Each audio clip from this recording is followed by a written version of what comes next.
I'm your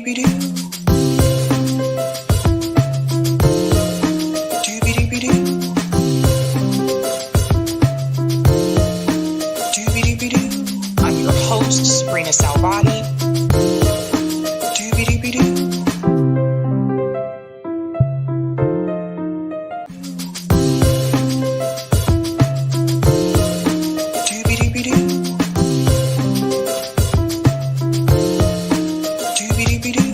I'm your host, sabrinasalvati.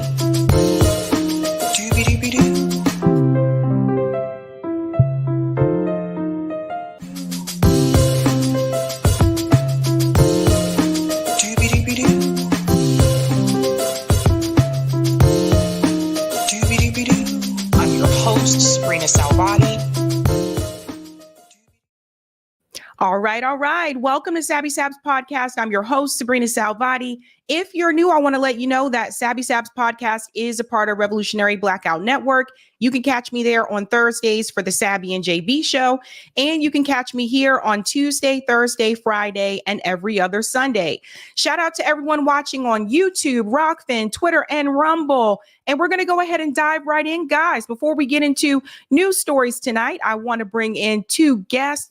They are two Green Party candidates and they are running for office in North Carolina. So if you are in North Carolina, you want to pay attention to Wayne Turner and Michael Dublin. Welcome to both of you.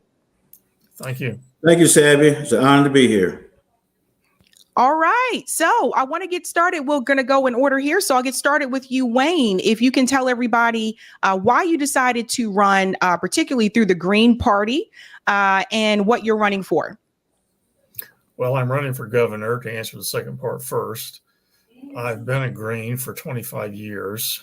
And in light of our attainment of ballot access in 2022, we now have the responsibility of fulfilling the state's legal requirement to get 2% of the vote in the gubernatorial election to retain our ballot access. If we don't fill that, we get kicked off and have to start the petition process over again. But beyond that, we feel as Greens that we have a platform and views on society that deserve equal attention with the Republicans, the Democrats, the Libertarians, or anyone else out there. In fact, we think we're better in many cases, and if not all. And I believe that we owe it to the public to put our ideas out there and to have the public judge them. All right. That sounds good. Michael, same question. Why do you decide to run through the Green Party and what position are you running for? Well, Sabby, I'm running for the U.S. House of Representatives for North Carolina Congressional District 2. My journey began, I guess, politically as far as in the 1970s.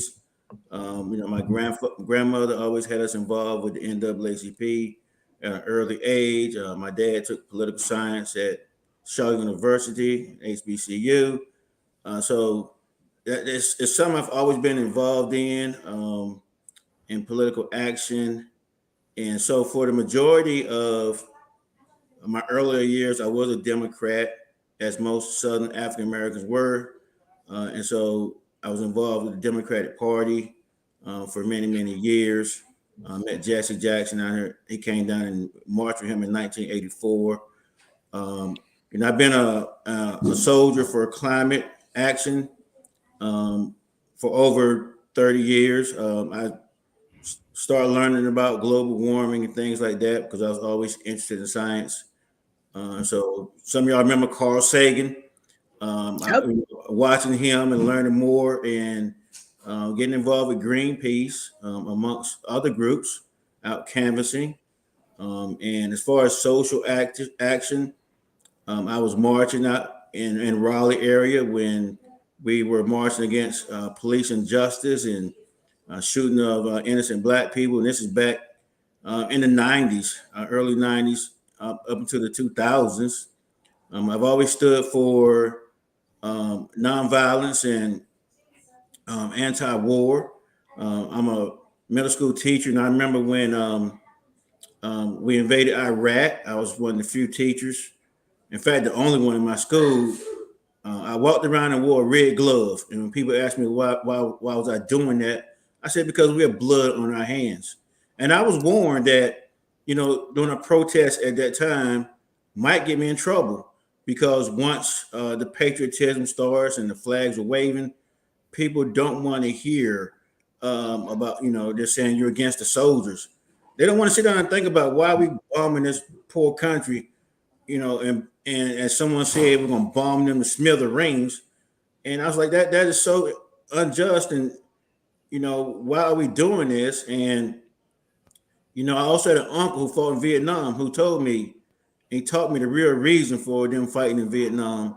And he told me about how the Viet Cong and other members would ask them, why y'all over here fighting us, black men?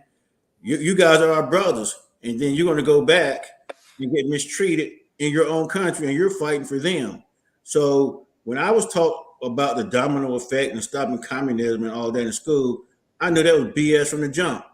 And so I've always been active. I've always fought for social causes and environmental causes. Now, I didn't start a resume. I was a boot on the ground and a voice in the streets because it's the right thing to do. Now, I know I'm going a long way to answer your question. My son and I were out running maybe 6 years ago, and he asked me, "Pops, what you want to do after you retire from teaching?" And my first thought was, I want to do something easy. But I knew in my heart that, as someone who's always stood up for other people, that it would be something difficult. And, I had taken some time off to do other things, and it kind of left the protesting. But then here comes, the George Floyd situation and the Black Lives Matters, and I saw the young people out there protesting, and it kind of stirred something in me. Like, well, now I know that I need to get back involved again. Now, I always was involved because I always still voted and, looked at things, did things like that. But as far as the protest, I had slowed down. I had actually gotten to the point where I thought, what the heck with it. We're going to go the way we're going to go. People are going to do what they want to do. I'm going to go live in a cave and be a troglodyte. But, seeing the young people out there and seeing them getting involved with the struggle again and fighting for justice stirred something up in me. And I started thinking, in conjunction with what my son asked me and in conjunction with what I've been teaching to my students, trying to get them involved politically and encouraging them to get involved and run for office, it just dawned on me. It's like, well, hey, Michael, maybe it's your time to run for office. And so I did look around. I wasn't going back to the Democrats. I left them by then. I left them during Obama when I saw that, the stuff that we were doing is to other countries, bombing them again. And as Lupe said in 2014, Gaza Strip was getting bombed and Obama didn't say shit. And so I was listening to Lupe Fiasco and I said, man, I just was not going back to the Democrats. So I looked around and looked at running unaffiliated, and that's so difficult to do in North Carolina. I did, hang out with the libertarians. They had some good stuff, but there was a lot that I just could not, come to grips with them with. And then I started looking again at the Green Party platform, and it's like, well, hey, this is stuff that I already believe in. I don't have to fake it to be a Green. And so I decided to join the Green Party and run as a Green. Awesome. Okay. Well, since both of you are in North Carolina, I think one of the big pressing issues right now in reference to your particular state is Hurricane Helene, which has hit Asheville, North Carolina, particularly hard. And I've heard from people that live in Asheville. I have a friend that lives in Asheville, North Carolina, and I've watched a number of videos of people talking about what they're going through right now. And I do want to hear about the response that you feel, or the lack of response that you feel that you're hearing from people in North Carolina. I want to pivot back up to you, Wayne. Do you feel that the current administration is doing everything that they can to help people in North Carolina? And as a Green Party candidate, if you were to win, what would you do differently? Well, when you said the current administration, are you referring to the federal or state government? Okay. the federal government clearly is not been up to the task, but then we haven't been up to the task in the United States since Hurricane Katrina in New Orleans. Our responses are generally underfunded. Disaster areas tend to have effects years later. It's quite probable that it's going to be over a decade before Western North Carolina really recovers from this. I think I do wish the state could do more. I'm not hearing a lot about state funding, and now I'm hearing that Congress is in no rush to try to increase FEMA's funding to respond to Helene, which is quite shameful in my opinion. They really need to get boots on the ground. The federal government's main response has been to send in the Army, which is okay for an emergency response, but I'm not seeing any planning or discussion about what's going to happen after people dig out. I'm very worried that Western North Carolina will fall victim to a form of disaster capitalism. In the fire that occurred in Lahaina in Hawaii, almost immediately after the fire, there were developers in there trying to buy land from people who had been burned out and lost their homes. I'm concerned that this is going to happen in Western North Carolina, that there will be no one to push back on it. So my administration would be very concerned with preventing this sort of profiteering, taking advantage of other people's misfortune to increase real estate portfolios or to change the direction of development. Asheville's certainly been hard hit, but the counties surrounding it are very rural. And the rural counties in North Carolina have historically already been underdeveloped. We're going to have to rebuild those counties, preferably back to better economic situations than they were already in, which was depressed. It's going to take a lot of effort to do that. It's going to take state funding. It's going to take federal funding. We need to go in there and this time, instead of ignoring these underdeveloped areas, actually have them develop, bring their economies up, try to make people's lives better. Thank you so much for saying that, Wayne, because I do feel like the government is just not doing enough for people in North Carolina. There's now another hurricane that is on the way that looks like it's going to hit Florida pretty heavily. I want to go to you, Michael, as well. What are you hearing from people in North Carolina about Hurricane Helene and recovery efforts, and if enough is being done? And if you were to win your race, what would you do to help people in North Carolina given a disaster like this? Well, sorry, enough is not being done. And my son and his wife and their children live in Tennessee, right across the border from Asheville. So just talking to him firsthand about the devastation around them. And again, he's in Tennessee, but he and his wife, they go to Asheville quite often. So there's not enough been done. And the devastation that was being reported at first was from a first-hand account from him, worse than what we were hearing. As far as the missing people and the towns being devastated and the amount of bodies people that was missing was actually more than what was being reported. And people were questioning, does the federal government, really concern themselves with us, quote unquote, mountain hillbillies? And so that's some of the things that I was hearing. And, when I'm elected to office, we're going to look at, funding FEMA. I mean, why is it, as Wayne said, that's shameful. If you think about the amount of the misappropriation of our funds that's been sent overseas for one illegal activity or one murderous activity supporting genocide. And then when we need help here, we don't have the funds. Now, I have family right there in St. Pete, Florida, in Orlando. So they're facing another storm that's coming, and we just aren't prepared for it.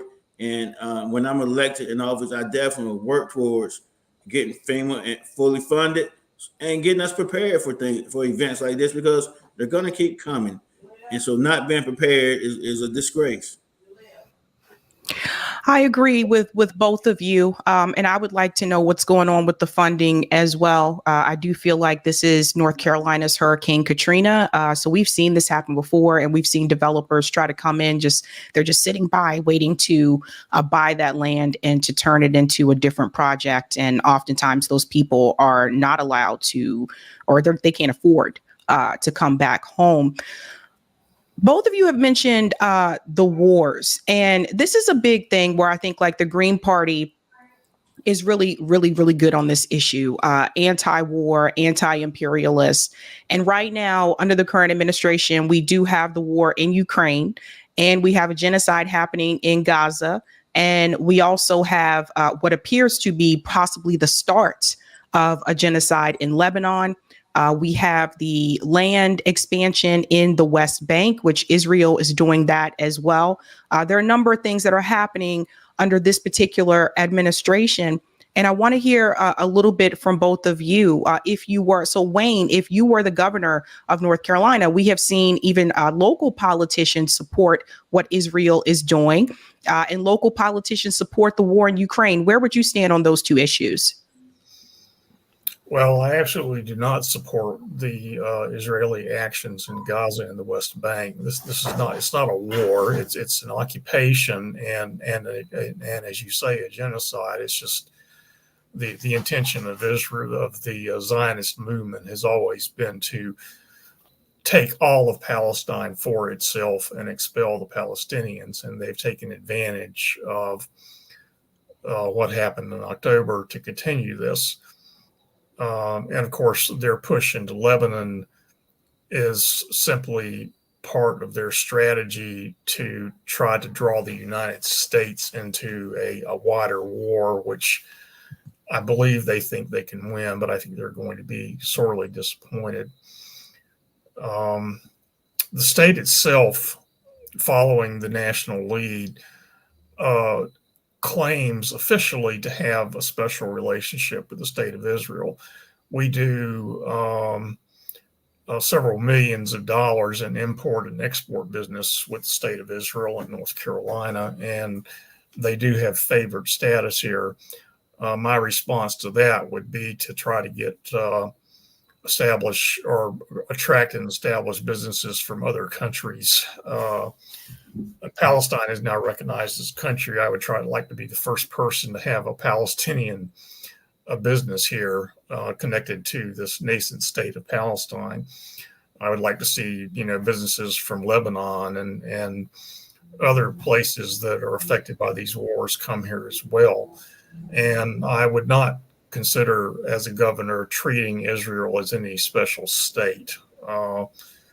We need to recognize that they are a country that is not a good actor on a global scale. And once you've read their history and the history of Palestine, it becomes impossible to morally support them. I agree 100%. Michael, same question for you when it comes to Israel and also the war in Ukraine. How would you, if you were to win and you were representative, how would you, number one, vote on those particular issues? And how do you feel about the way, in particular, even some of the local politicians have decided to go along with Israel and to support the war in Ukraine? I'll vote for an immediate ceasefire and a cease. Stop sending funds to Israel. Stop sending weapons. I mean, that's once you know what's going on. And again, this is not new. I mean, this has been going on. The Malcolm X, the Black Panthers, they all went over there in the 70s. So I learned about a lot of that stuff, way back then, and even with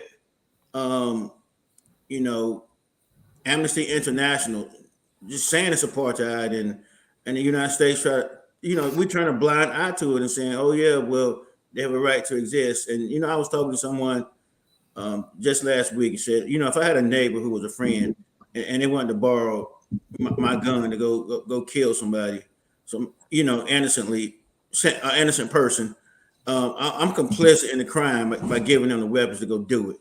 And so, this is blood on our hands again, kind of like I said with the Iraq war. It was like this is blood on our hands, unjust.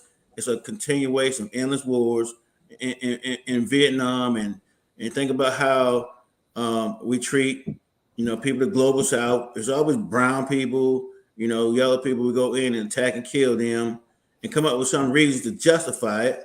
Okay, again, domino effect, whatever. Okay, that's BS. Or they're bringing drugs over. Let's go and kill them. No, where the drugs coming from. And so it's just a continuation. And the thing that amazes me is just the same game plan that they use over and over and over.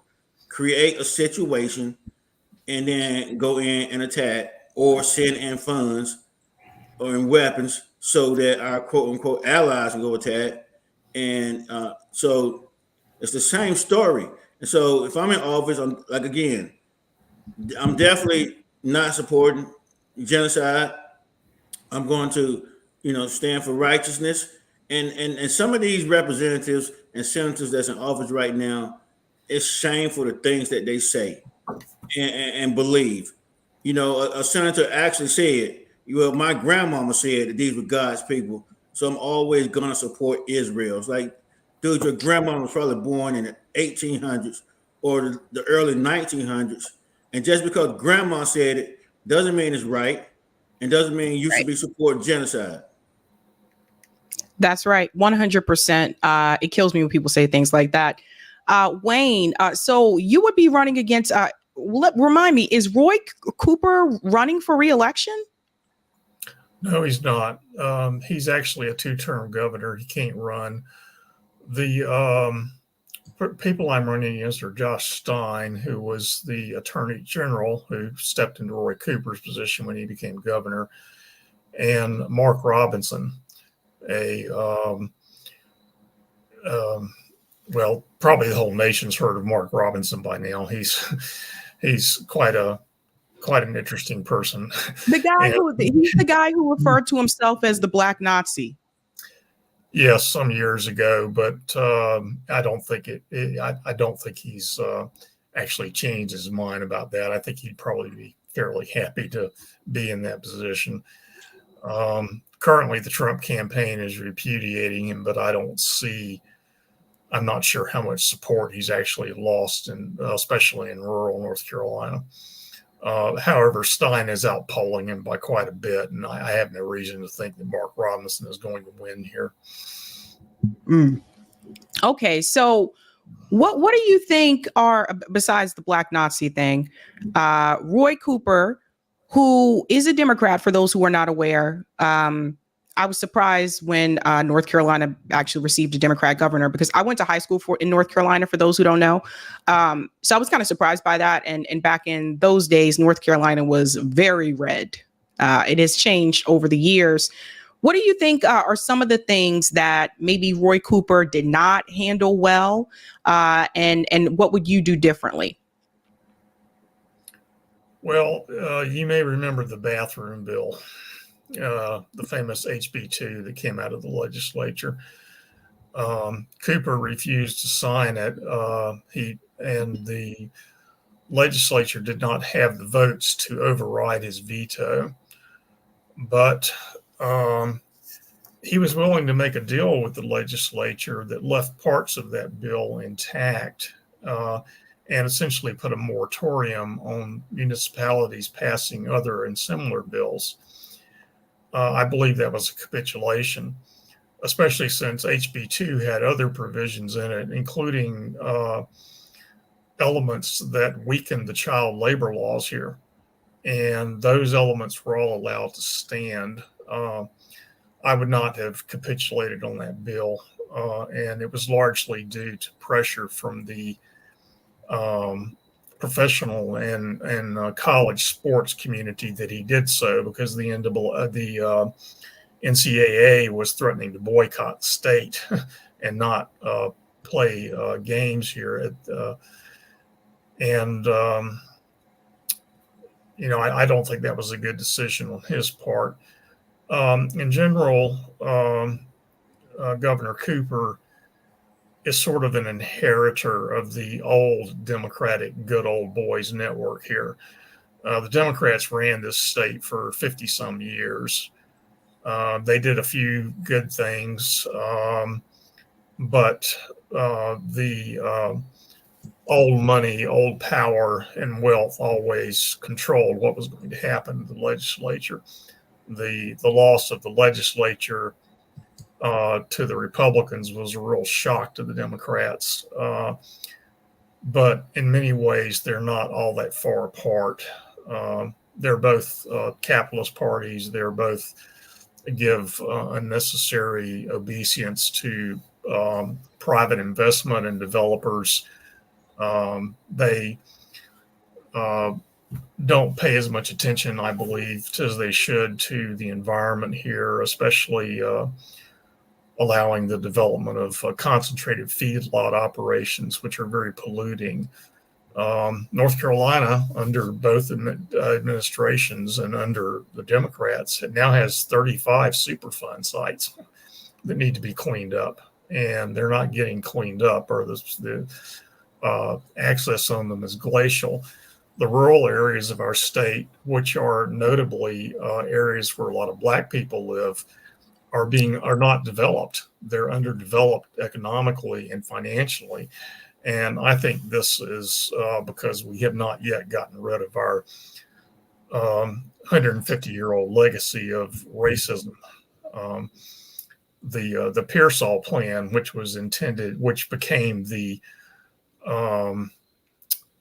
grandfather, I guess, of the charter school movement, originated here. And so to me, the charter school movement is rooted in our past racism. The Democrats, to be fair to them, pushed back against the legislature funding private and charter schools. But I think they could, my administration would push back harder. To be fair to Governor Cooper, the legislature here has stripped so much power from the governor's office that they're now almost a figurehead. But at least we would use the office to publicize these things and to make the public in general aware of the problems of the state. I think many things need that could be better understood by the public, that I would like to use the office to talk about, not just education, but our environmental issues. We're probably one of the worst labor states in the nation. This is especially reflected now in our education, our treatment of education, because we're now like 46th in the nation for teacher pay. We have right to work laws, which should be repealed. There's a law here that says municipal workers cannot publicly bargain. That should be repealed. There's so many things that the public could be educated about and made more aware of. All right. And Michael, who are you running against? I'm running against Deborah Ross. She's an incumbent Democrat. When the legislature gerrymandered the districts, they made 10 Republican safe districts. And I'm running against Deborah Ross in a Democrat safe district. So it's not even considered competitive. It's, I believe, a D12 plus 12 district. So I'm running against Deborah Ross. Okay. And she's already a current politician, correct? Yeah, she served in the state house here, and I think she's been in the U.S. House since 2020, I believe.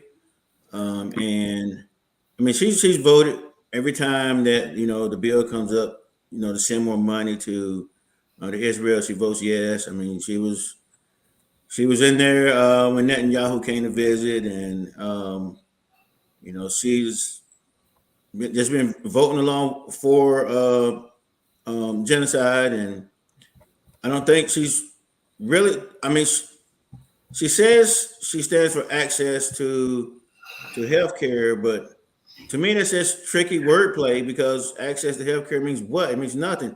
I have access to an Aston Martin, but I can't afford it. So that's why I support single payer healthcare for all, because for the average working person, it's very difficult. I know even for me, and some people that I know, let's think about for your health insurance. Your copay might be for yourself as an employee $50 a month, but then if you add your spouse, it becomes $700 a month. I Yep. don't know how 1 + 1 = 2, but then 50 + 50 = 700. And so, there's so many people who do not have access to healthcare, and they're, out there on, even working class people and people out, unhoused, they don't have access to it too. And the reason I'm pointing that out is because, there's a commercial running about how, she gets it done for Wake County and it gets affordable housing. I saw on, I believe it was WRAO, a few months ago, she shows up and she's there with the city council, and they're showing this check for like $750,000 for affordable housing, and one house in an old neighborhood, was used to be Ottawa and Raleigh. I stopped by and looked at a house across the street, and this was like back in the hood. Okay, with gentrification, that one house was $650,000. So I don't know what one check for $750,000 toward affordable housing is going to fix or help anyone. And so we need affordable housing in Raleigh. There's so many people that just have to leave Raleigh because they cannot live there. And I mean, and we're talking about firefighters, teachers. As far as doing something for the teachers, we got a teacher shortage in Wake County and all over the state. Not just teachers, but bus drivers, counselors, all these things that's needed. And as someone who's been in education, I see the importance of it, and the importance of a good, public education system. And we definitely need to work on that. I also would support less testing of our kids. They're getting tested to death, and they're not getting a true education. The arts are losing out, and all for the sake of more and more testing for more and more data. And it's just too much because these companies are coming in and they're getting paid to produce these tests, and it's not helping the students at all. Very well said. For those who are not aware, North Carolina is one of the lowest wage states for teachers. I have a couple of colleagues of mine that went into education in North Carolina. Most of them are no longer teaching. So it really hasn't been to that point where they can retire. Just most of them decided, because of the pay, to exit that profession and to go into other professions where they can make more money. And for those who may be wondering, North Carolina, at one point, I remember when I was in high school, this was the state that a lot of people from the Northeast would move to because of the cost of living, because it was so much more affordable. But that is no longer the case, particularly Raleigh, Durham, Chapel Hill area. Charlotte, North Carolina is also astronomical now. Asheville, North Carolina experienced a lot of gentrification. So it is no longer like this cheap state that you can move to buy a house. So that's been happening over the years. And also over those years, the teacher salary is not increasing the way that it should. And so as someone who came from education, that is one bone I really have to pick, how low and how little the teachers are paid there, especially when I compare it to what they're paid here in Massachusetts. Is absolutely ridiculous that they're paying teachers so little. So before both of you go, tell everybody where they can follow your campaign. Let's go to Wayne. Well, I have a website, agreenforgovernor.org. That's all spelled out. I'm told I have an Instagram channel. Clea Fitzgerald, who's one of the commenters, maybe can provide the link to that. Happy to answer questions from anybody. There's a form on the website. People can volunteer or just make policy suggestions to me. 2 or 3 times a week, I respond to people on policy suggestions. Happy to hear from anybody. Awesome. And Michael, where can people follow your campaign? I have a website, Dublin, 4 Congress.org. I am on X at Dublin for Congress. I am on Instagram, again, Dublin for Congress. And I'm on TikTok. And again, well, Kalia is the one setting us all up. But the TikTok is, I think it's connected to the NCGP TikTok as well. So I can be followed through those applications. All right. Thank you both so much again. Wayne Turner and Michael Dublin are both running for, Wayne is running for governor of North Carolina, and Michael is running for North Carolina representatives for District 2. Both are running through the Green Party. So if you're in North Carolina, you do have other options. Thank you both so much. Thank you, Sabby. Happy to be here. Thank you, Sabby. You've been great.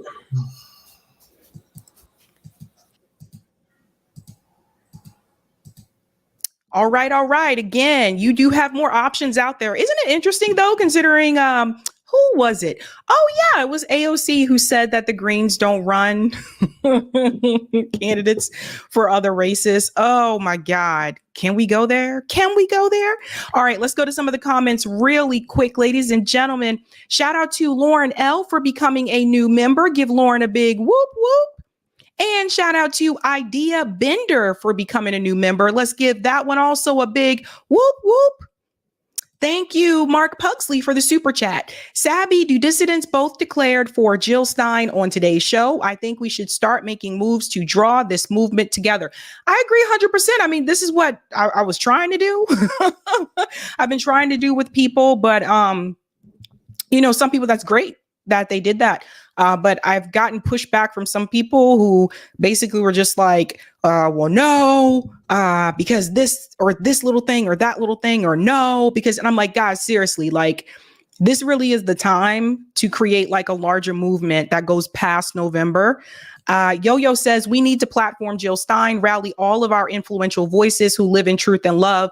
We have 27 days, a miracle can happen. Yeah, and I agree with you, Yo-Yo. I feel the same way. I do feel like, particularly if you stand against the genocide, if you are tired of these wars in particular, even if like your one issue is, the genocide, then all of us should be coming together for a larger movement and supporting Jill Stein. Like, I don't have time for like this tit for tat, like all this different. I don't have time for drama. Like, I really don't. I don't have time for people being like, well, no, this person said this and da-da. I don't have time for it. I really don't. What I am looking at is what's getting done on the ground. Who is serious about creating something larger even after the month of November? That's what I'm looking at. I'm looking for like an actual movement. And we have really good news about Jill Stein's campaign tonight that I'm going to share. So I think that I agree with you 100%. Like, I would have hoped that more people in independent media that were particularly outspoken about the genocide and just about like Israel in general, I would have hoped that more of them would have wanted to be a part of that movement. But it's very clear to me that I think a lot of people just still want to be within the Democratic Party or the duopoly, even when a genocide is happening. It's really sad when you think about it, because all these times that people have said that a third party can't even get the recognition or the attention. Look at all the attention that Jill Stein's getting. And you still have these people that want to hold on to the Democratic Party. It's really sad. Really sad. Thank you for the super chat, Rohima. Please volunteer and support Michael and Wayne. Vote green in NC. Thank you, Rohima. And David says, I teach in North Carolina. It's absurd. Yes, it is. I mean, like, many of my friends, many of them majored in, education. I can tell you most of them are no longer teachers in North Carolina because the pay was so low. So they've gone into other professions.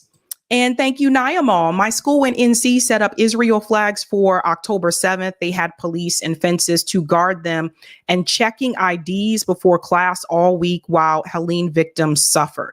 Very interesting. It's crazy what is happening in this country. And that's why this is why I'm telling you guys, and I know I've said this before, but this is why I'm telling you guys, we cannot reward genocide.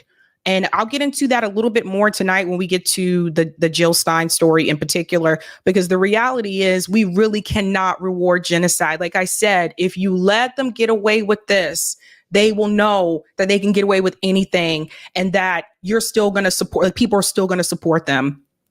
So that's my take on that, fam. Let's go ahead and give a shout out to Sabby patrons, and then we'll dive into stories for tonight. Let's go ahead and share the patrons up here. Thank you guys so much for your support. Really do appreciate you, fam. If you're interested in being a Sabby patron, I have 5 categories.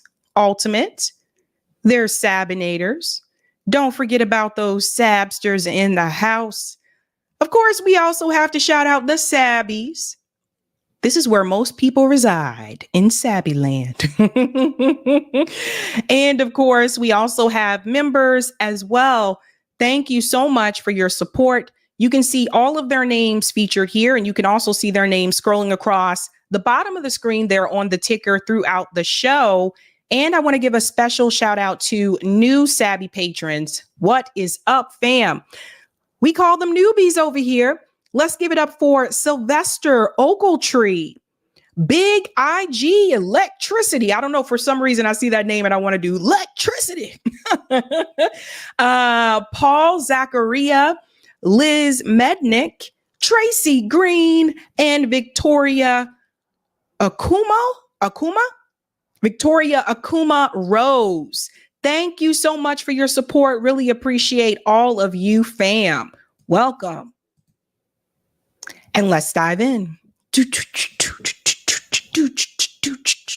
If you haven't had a chance to do so, folks, go ahead and smash that like button. Thank you. If you're new, don't forget to like, sub, and share. And let's go ahead and dive into the thumbnail. We have quite a bit to talk about tonight, ladies and gentlemen, and it might get a little tense. It might get a little tense up in here tonight. Tonight, ladies and gentlemen, we are discussing Saagar Enjeti's cringe remarks. Holy smokes, fam. Yes, this clip was sent to me, and I just said to myself, like, holy smokes, this is insane. We got to talk about this. We'll get into those comments that he made on Breaking Points, and I'll also show you, apparently, the viewers as well weren't feeling his comments, so you'll see some of the comments in the section there of the video. We're also going to discuss Jill Stein has huge news. This is huge, not just for her campaign, but also for the people that are involved that delivered the news. And what would this mean this November? So I can't wait to get into that. We're also going to discuss, ladies and gentlemen, Kamala Harris is grilled in her 60 Minutes interview. And I got to say this, look, I got to give props to the gentleman who interviewed Kamala Harris, because he really kept pushing back. I don't know if you guys have seen this interview, but he really kept pushing back. And it's just like, but what would you say about? So we'll get into that. I thought he did a good job there. And we're also going to discuss Netanyahu snitches on Antony Blinken. Oh boy, Antony Blinken is not looking good right now. And I would also add that I think Antony Blinken should be in jail.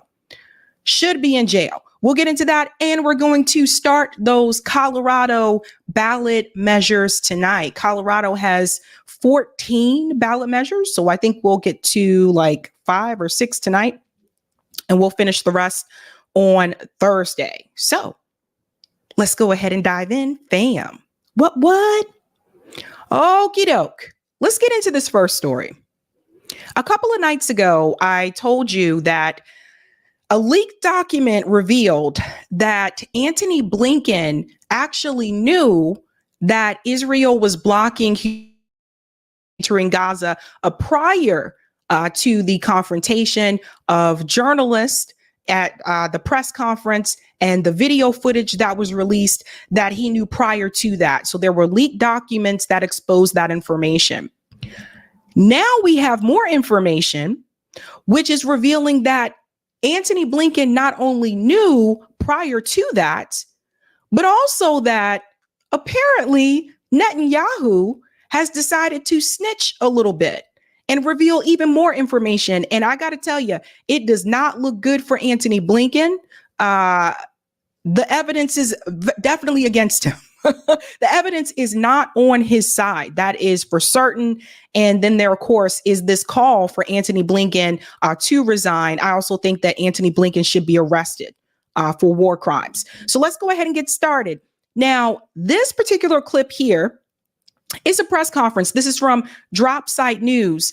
When asked about Drop Site's report that Secretary Antony Blinken approved Israeli policy to bomb humanitarian trucks if seized by Hamas, the State Department spokesperson Matt Miller maintained the U.S. had not explicitly signed off on bombing convoys. So let's go ahead and get into this here. You guys have seen this journalist before.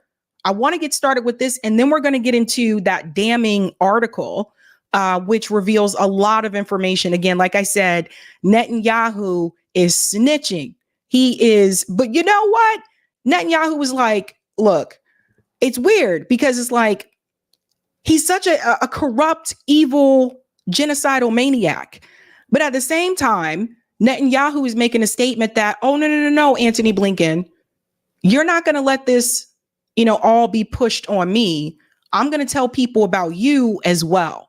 So it is not a good look for Antony Blinken. Listen to what Matt Miller has to say to this question here. Let me ask you about a report in Drop Site. And it says that Secretary Blinken approved a policy to bomb 8 trucks. That's what an Israeli cabinet member said. Are you aware of this report, and do you have any comment on it? I am aware of the report, and I'm glad you asked me about it. Look, the suggestion that we in any way signed off on bombing humanitarian convoys is absurd. It's just not true. Of course, Israel has the right to target Hamas militants. That has always been the case. And so look, if you had a situation where Hamas commandeered a convoy and Hamas militants were operating a convoy, of course Israel would have the right to strike those militants.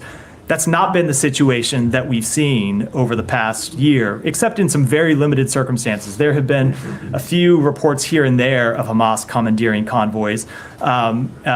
In most cases, returned quickly to the humanitarian organizations. It has not been, there's not been any widespread evidence that we have seen of Hamas actually taking convoys and commandeering them, which is, I think, the scenario, or the proposition that this scenario presumes. So the strikes that Israel has conducted on humanitarian convoys have been times when they have had failures in their deconfliction processes, where they have had intelligence failures, and when they've just made basic mistakes. And Pause. So let me go ahead and call out the lie, because they exposed themselves, right? If they had failures in their intelligence, why does it seem like the failure with the intelligence always happens when they kill civilians? Israel has shown you through these past couple of weeks that they had no problem seeking out, identifying, and attacking a Hezbollah leader, going after and making specific targets to one of the Hamas leaders who was in Iran.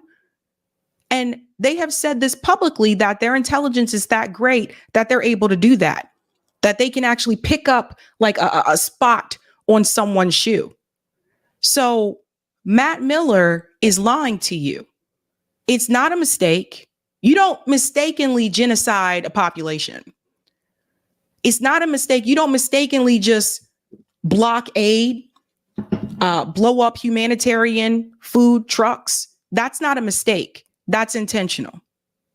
And what's crazy about this is, as much as he's trying to defend Israel, Netanyahu is not trying to defend the U.S. government, because he's going to throw Antony Blinken under the bus. Let's continue. The thing that we have made clear about those is that those mistakes are unacceptable, and that humanitarian workers need to be protected, and humanitarian aid needs to be protected. So the idea that anyone at this department signed off on bombing humanitarian convoys is just absolutely ridiculous. No, it's not absolutely ridiculous. Of course, Matt Miller isn't going to stand up there and say, oh, yes, we ordered that, or we had no problem with that happening, or we knew about that prior to. Of course, he isn't going to tell you that. But I'm going to tell you that, because let me go ahead and sign in here. This article here from drop site news. And I think this is just very, very damning towards the US government. And I want to go ahead and bring this up on the screen. Everyone needs to see this. Blinken approved policy to bomb aid trucks. Israeli cabinet member suggests. So I want to read this again, just so everybody, we all understand. Blinken approved policy to bomb aid trucks. Israeli cabinet members suggest. So this is not coming from the journalist themselves. This information is coming from the Israeli cabinet. So let's continue on here. So you see, this is what happens when you continue to try to defend and cover up for a genocidal apartheid state because you have the monetary ties to the Israeli lobby, because you are locked in to their donors. This is what happens. Because you want Israel to exist, not because you necessarily care about the Israelis, but because you have particular interests in the resources that are in that area. We got to be very clear about this. Now, here is Antony Blinken walking right next to Benjamin Netanyahu.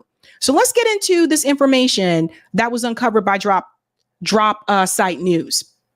I believe this is Ryan Grimm's news site here. So listen to this. From the very beginning of Israel's assault on the Gaza Strip, U.S. Secretary of State Antony Blinken had his hands on the steering wheel. After October 7th, Blinken was the first senior U.S. official to arrive in Israel on October 11th. I'm going with a very simple and clear message that the U.S. has Israel's back, Blinken reportedly said before he boarded the plane. He returned again days later. This time, Blinken was there to demand that Israel rethink its decision to bomb any humanitarian aid entering Gaza and impose a total siege on the Strip. Let me say this again. This time, Blinken was there to demand that Israel rethink its decision to bomb any humanitarian aid entering Gaza and impose a total siege on the Strip. In exchange, U.S. President Joe Biden offered to visit Israel himself. Reportedly, Israeli Prime Minister Benjamin Netanyahu explained to Antony Blinken upon his arrival on October 16th. Let's highlight this date. I hate how Substack does that. I have got people in my cabinet who don't want an aspirin to get into Gaza because of what has happened. Let's do this again. Benjamin Netanyahu explained to Antony Blinken upon his arrival on October 16th last year, I have got people in the cabinet who don't want an aspirin to get into Gaza because of what has happened. What this tells you is that Antony Blinken was warned that the Israeli cabinet did not want aid entering Gaza. This was prior to us covering the blockage of aid not getting through. So does everybody remember this? He knew way in advance. We're talking about October 16th, a couple of days after October 7th. This is way before we started seeing the videos where they were blocking the trucks, or where they were bombing the trucks, or they were stealing food off of the trucks and setting it on fire so that people in Gaza couldn't have it. That is how long Antony Blinken knew that they didn't want the aid to come in. And Antony Blinken said nothing. During every press conference that he had, he said absolutely nothing. So Benjamin Netanyahu snitched on Antony Blinken and told everybody, no. I told Antony Blinken on October 16th that my cabinet members did not want the aid to go into Gaza. What that means, ladies and gentlemen, is that the moment the videos started to appear that showed that Israel was blocking aid from getting to people in Gaza, intentionally starving the people, When Antony Blinken had a press conference after those videos were released, and he said, well, we do not agree with that. He went on to tell you that we will tell them, no, that can't happen. And Israel has a right to defend itself, and how they do so, matters. You can't block aid from getting in, and we'll have to look into that. We'll get Israel to investigate theirself. They'll have to look into theirself. They have been lying to you since day one. And now Netanyahu is dropping the ball on Antony Blinken because he's going to let people know, if I go down, I'm not going down alone. I'm taking you with me, because you knew. He knew before. So let's continue here. From within the Kiryat, the Israeli military main headquarters in Tel Aviv, Blinken participated in the frantic discussions of the Israeli war cabinet, the decision-making forum guiding the genocidal campaign that were occurring in parallel to conversations in the broader security cabinet. Let's continue here. This is when we get to the report from Channel 12 reporter Yaron Avraham. On October 16th and 17th, the security cabinet deliberated for hours over the precise wording of the decision, which each draft being passed between the cabinet room and Blinken's room, a distance of a few meters away inside the Kiryat. Eventually, around 3 a.m., they arrive at an agreed upon text that is read in the cabinet room in English. So Antony Blinken can't even say he didn't know. It's read in English. Avraham's account of the process was independently corroborated by a reporter from the competing Channel 13 who wrote, the discussion with Blinken is conducted as follows. He is sitting in a room in the Kiryat with his advisors and security team while security cabinet holds the discussion. Dermer goes back and forth and interfaces with him. Blinken, for his part, concluded the day was a triumphant speech taking responsibility for the restarting of the humanitarian aid to Gaza. And we went over his whole speech before here, right? So he says here, to that end, today and at our request, the U.S. and Israel have agreed to develop a plan that will enable humanitarian aid from donor nations and multilateral organizations to reach civilians in Gaza and them alone, including the possibility of creating areas to help keep civilians out of harm's way. Let me pause here for a second. So this is also a mask off moment, because you got to read in between the lines.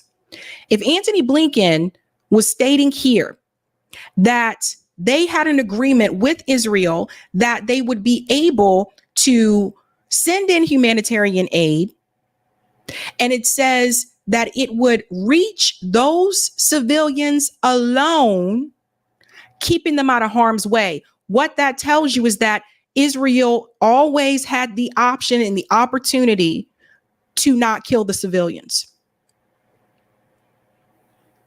See, these are the kind of things that I think people just don't really pay close attention to. It's this stuff right here. If Antony Blinken had admitted that him and Israel, they made that agreement, they're going to get the aid just to the civilians alone, that means that Israel can sort out the civilians from Hamas. And if Israel can sort out the civilians from Hamas, that means that this whole theory that Hamas was using the people as human shields was a lie from the get-go. You see how they tell on themselves. It goes on to say here, we share Israel's concern that Hamas may seize or destroy aid entering Gaza or otherwise preventing it from reaching the people who need it. If Hamas in any way blocks humanitarian assistance from reaching civilians, including by seizing the aid itself, we'll be the first to condemn it, and we will work to prevent it from happening again. So this was an if Hamas did that. But at this particular point, number one, they never had any proof that that was happening. And number two, at this particular point, why are you bringing up the possibility of something Hamas may do instead of focusing on what Israel was doing at that point in time? It goes on to say the following day, after an additional round of cabinet meetings, this time helmed by both Blinken and Biden, an outline of the decision was publicly announced by Prime Minister Netanyahu's office. We will not allow humanitarian assistance in the form of food and medicine from our territory to the Gaza Strip. They've been lying to you. They've been lying to you. I want to highlight all this here. Publicly announced by Prime Minister Netanyahu's office, we will not allow humanitarian assistance in the form of food and medicines from our territory to the Gaza Strip. And in a separate Hebrew version, in light of President Biden's demand, Israel will not thwart humanitarian supplies from Egypt as long as it is only food, water, and medicine for the civilian population located in southern Gaza Strip or moving there, and as long as these supplies do not reach Hamas. So once again, Israel was still acting as an occupier and making the decision about what can go into Gaza again. Any supplies that reach Hamas will be thwarted. Goes on to say that there. Now, the substance of the Blinken-approved policy was starkly conveyed by Security Cabinet member Bezalel Smotrich, who later told the Israeli media, "We in the cabinet were promised at the outset that there would be monitoring and that aid trucks hijacked by Hamas and its organizations would be bombed from the air and the aid would be halted." So you see, this is what is coming from the Security Cabinet. And the Security Cabinet, this is what they were told that they were promised. Now, to go on, I want to add something else. Got to make sure we highlight this. The Blinken approved policy. So again, it was him. He was the one who went there first after October 7th. So people really you really have to pay attention to what they are doing here. State Department spokesperson Vedant Patel told Dropside News the suggestion that anyone at the State Department signed off in any way on attacks on humanitarian workers or convoys is absurd. We have always been clear, including the immediate aftermath of October 7th, that Israel has the right to strike Hamas militants. Secretary Blinken has been equally clear that Israel needs to ensure that humanitarian aid is delivered to Gaza and the humanitarian workers inside Gaza are protected. The State Department did not clarify whether it approved carrying out airstrikes against Hamas militants who secure aid convoys or seize their contents. Now, again, this was all October of last year. Since those conversations, we have seen video after video that has showed Israel blocking aid from getting into Gaza, Israel bombing aid, trying to enter Gaza, Israel seizing aid, trying to get into Gaza, setting it on fire. And not once did Antony Blinken stop them from doing that.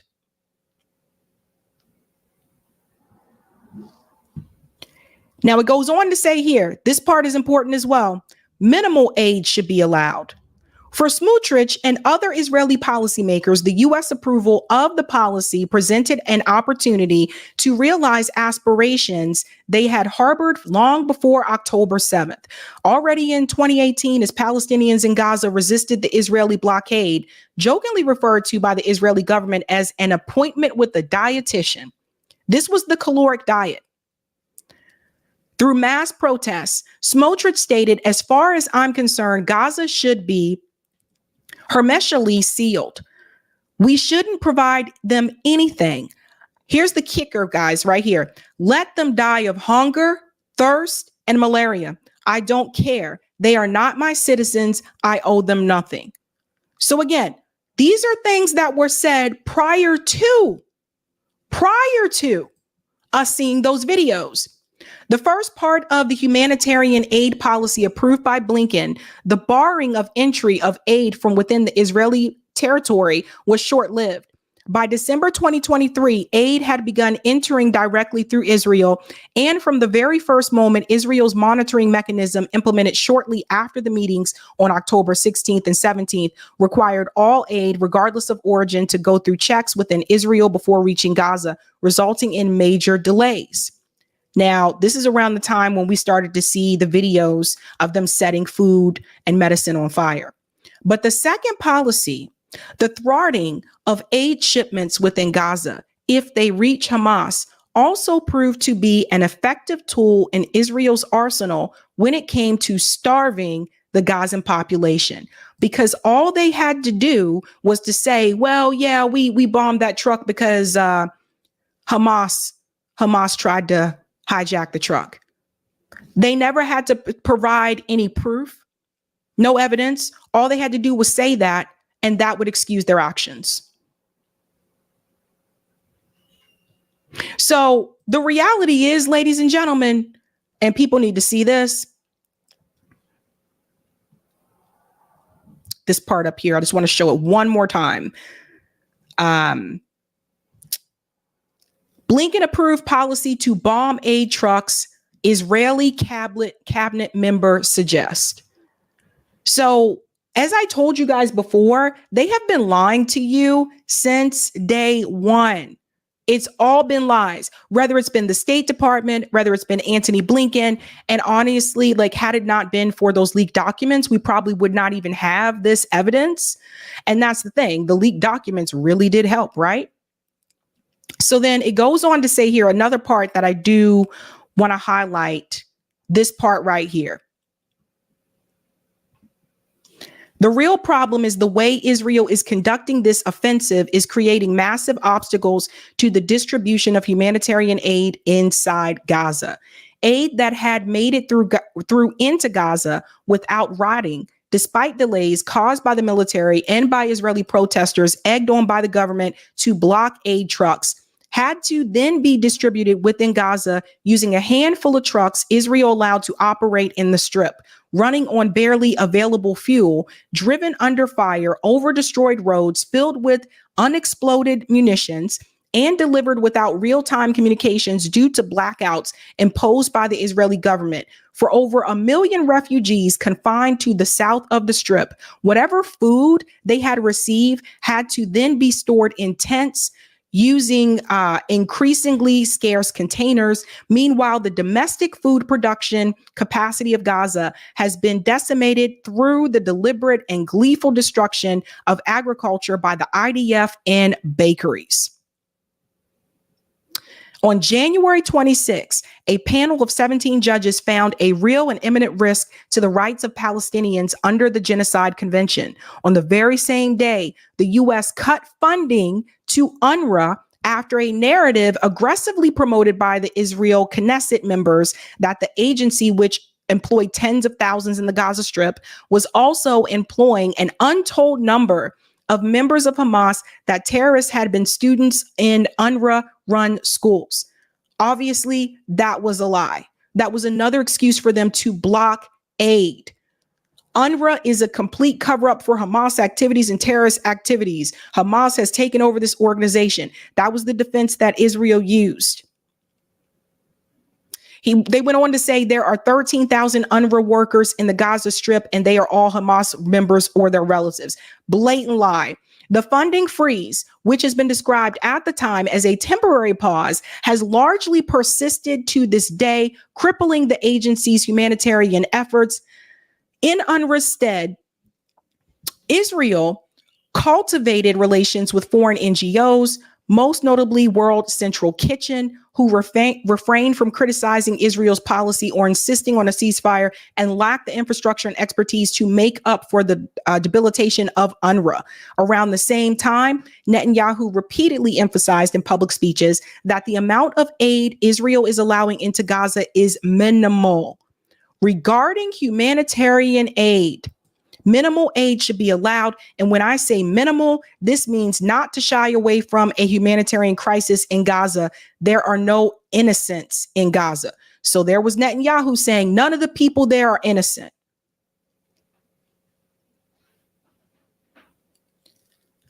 All of these people knew. And Antony Blinken was in on it from the get-go. And the reality is, again, Antony Blinken should be in jail. Like, this is Blinken approved policy to bomb aid trucks, Israeli cabinet member suggests. And it was Benjamin Netanyahu who snitched, who ratted him out and told people, well, he knew this way ahead of time before that happened, when I told him to his face that my cabinet members did not want aid to go into Gaza. So when Antony Blinken gave that press conference about the humanitarian aid trucks being bombed or prevented from entering Gaza, and he said, we'll have to look into that, I don't know about that, he was lying to you. And he's been lying since day one. All of these people are lying to you. The Biden administration, Kamala Harris, Antony Blinken, Matt Miller, John Kirby, all these people from the State Department, these people have been lying since the very beginning. They have known. They've been known. And the reality is, some people are wondering, well, why would they lie? Why would they do that? Because the US government approves of what Israel is doing. The only reason why some politicians decided to speak up and say, what Israel's doing isn't right. You got to protect the civilians. There's a possible genocide happening. The only reason those politicians even spoke up is because people protested across the world and have been protesting since after October 7th. That is what pushed the politicians to speak up. Had it not been for those protests, you would hear crickets. Even AOC had to be pushed. Remember this. She took the longest time to call it a genocide. Protesters had to confront her at the movie theater to push her to say the word genocide. They're all in on it. They all approved of it for the most part. And they knew this was happening because the reality is, this is what the US government wants. They agree with what Israel is doing. And had it not been for those protests, they would have never said a word.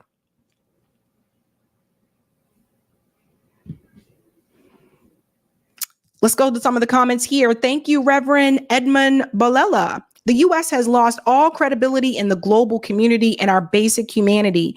This is due to the endless wars and suffering we unleashed. We have sown the wind and we shall reap the whirlwind. Well said there. Thank you so much. And thank you for the super sticker, Dimbe26. Dimbe. Thank you, Blueser. I'm speechless. This is sick. It is. And, again, shout out to independent media, because it was independent journalists that broke this story. So y'all see corporate media trying to take credit for it. It was independent journalists that broke that story. And thank you, Jasmine. Liberals will blame us when Harris loses, but we'll look past these damning reports. She approves of these people and will never stop Israel. Exactly. We're getting to Kamala Harris next. She approves. You are correct. Ding, ding, ding, ding, ding. Crazy stuff, fam. Crazy stuff. All right, guys, go ahead and smash that like button. Thank you very much. If you're new, don't forget to like, sub, and share. And we're moving on to something pretty crazy. Something pretty crazy. Oh, man. I hope you guys are ready for this one. Are you ready? Are you ready? So I don't know if you guys are aware, but Kamala Harris is on a media tour. She has been on The View. She was on a podcast called Call Her Daddy, which I had never heard of until the other day. But apparently it's a very popular podcast. She was just on 60 Minutes. We're going to start with this interview on 60 Minutes. And I'm going to show you one of the responses that she gave today on The View. For those who may be still on the fence, I want people to get off the fence. I want you to vote against genocide. The gentleman who interviewed Kamala Harris on 60 Minutes. This guy really, I will give him props for pushing back because she has a tendency to not answer questions. And you're going to see that throughout this interview. This is probably the toughest interview I've seen her have. So let's go ahead and can we give him props? Let's give him some props. Let's go ahead and dive in. Oh boy. The events of the past few weeks have pushed us to the brink, if not into, an all-out regional war in the Middle East. What can the U.S. do at this point to stop this from spinning out of control? Well, let's start with October 7. 1,200 people were massacred. So has everybody noticed the same script? You know the script by now? Let's start with October 7th. They always want you to know that it started with October 7th. I'm going to debunk that in just a second. 250 hostages were taken, including Americans. Women were brutally raped. Still repeating that lie. Still repeating that lie. And as I said then, I maintain Israel has a right to defend itself. We would. And how it does so matters. Same script. Same script. Kamala Harris is a script.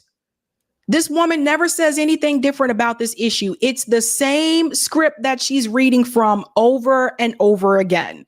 So I'm hoping people are paying attention to that. Is my lighting too bright? Let me see. Should I turn this one off? Is that too bright? Should I turn this one off? Is that too bright? We'll see. Let's continue. Too many innocent Palestinians have been killed. This war has to end. We supply Israel with... Pause. We'll come back to supplying Israel. Let's debunk it started on October 7th. Shout out to Margaret Kimberly because she's doing the damn thing. Look at the year. It didn't start last October. Check this out, guys. This is from the New York Times. This was published June 20th, 1899. 1899 on a Tuesday. Conference of Zionists elect delegates at their meeting in Baltimore. Will colonize Palestine. Rabbi Gothel and Wise were chosen members of the International Executive Committee. Don't believe me? Look at this. Baltimore, Maryland, June 19th, the first business at today's session of the annual conference of Federation of American Zionists. That's what it was called back then. Was the election of 2 members from America to serve on the executive committee of the International Congress, which will assemble on August 15th. So this was published 1819. That's right, Lee. Let's do it, Lee. Okay, then let's start with 1819. Exactly. So you see, Kamala Harris doesn't want you to see this. They don't want you to know, that the internet exists, basically. So you can tell these people are actors. Billions of dollars in military aid. Mm-hmm. And yet Prime Minister Netanyahu seems to be charting his own course. The Biden-Harris administration has pressed him to agree to a ceasefire. He's resisted. You urged him not to go into Lebanon. He went in anyway. Does the U.S. have no sway over Prime Minister Netanyahu? Oh, sorry, 1899. Did I say 1819? 1899. So he's asking her, does the U.S. have no sway over Benjamin Netanyahu? I'm going to show you her response here, and then I'm going to show you her full response because somehow along the way they edited this. So this interview, again, not a live interview. So they're going to show you the part of her response that makes her look good, but they're not going to show you the full response. I'm going to show you the full response. So let's go back just a little bit here. Prime Minister Netanyahu seems to be charting his own course. The Biden-Harris administration has pressed him to agree to a ceasefire. He's resisted. You urged him not to go into Lebanon. He went in anyway. Does the U.S. have no sway over Prime Minister Netanyahu? The work that we do diplomatically with the leadership of Israel is an ongoing pursuit around making clear our principles. But it seems... Pause. So, number one, she didn't answer the question. The question is, does the U.S. have any sway over Benjamin Netanyahu, right? So she didn't answer that question, but also, for some reason, they edited that part of her response. So I'm just going to show you her full answer, and then we'll get back to that interview, because this is important. This is what she really said. But it seems that Prime Minister Netanyahu is not listening.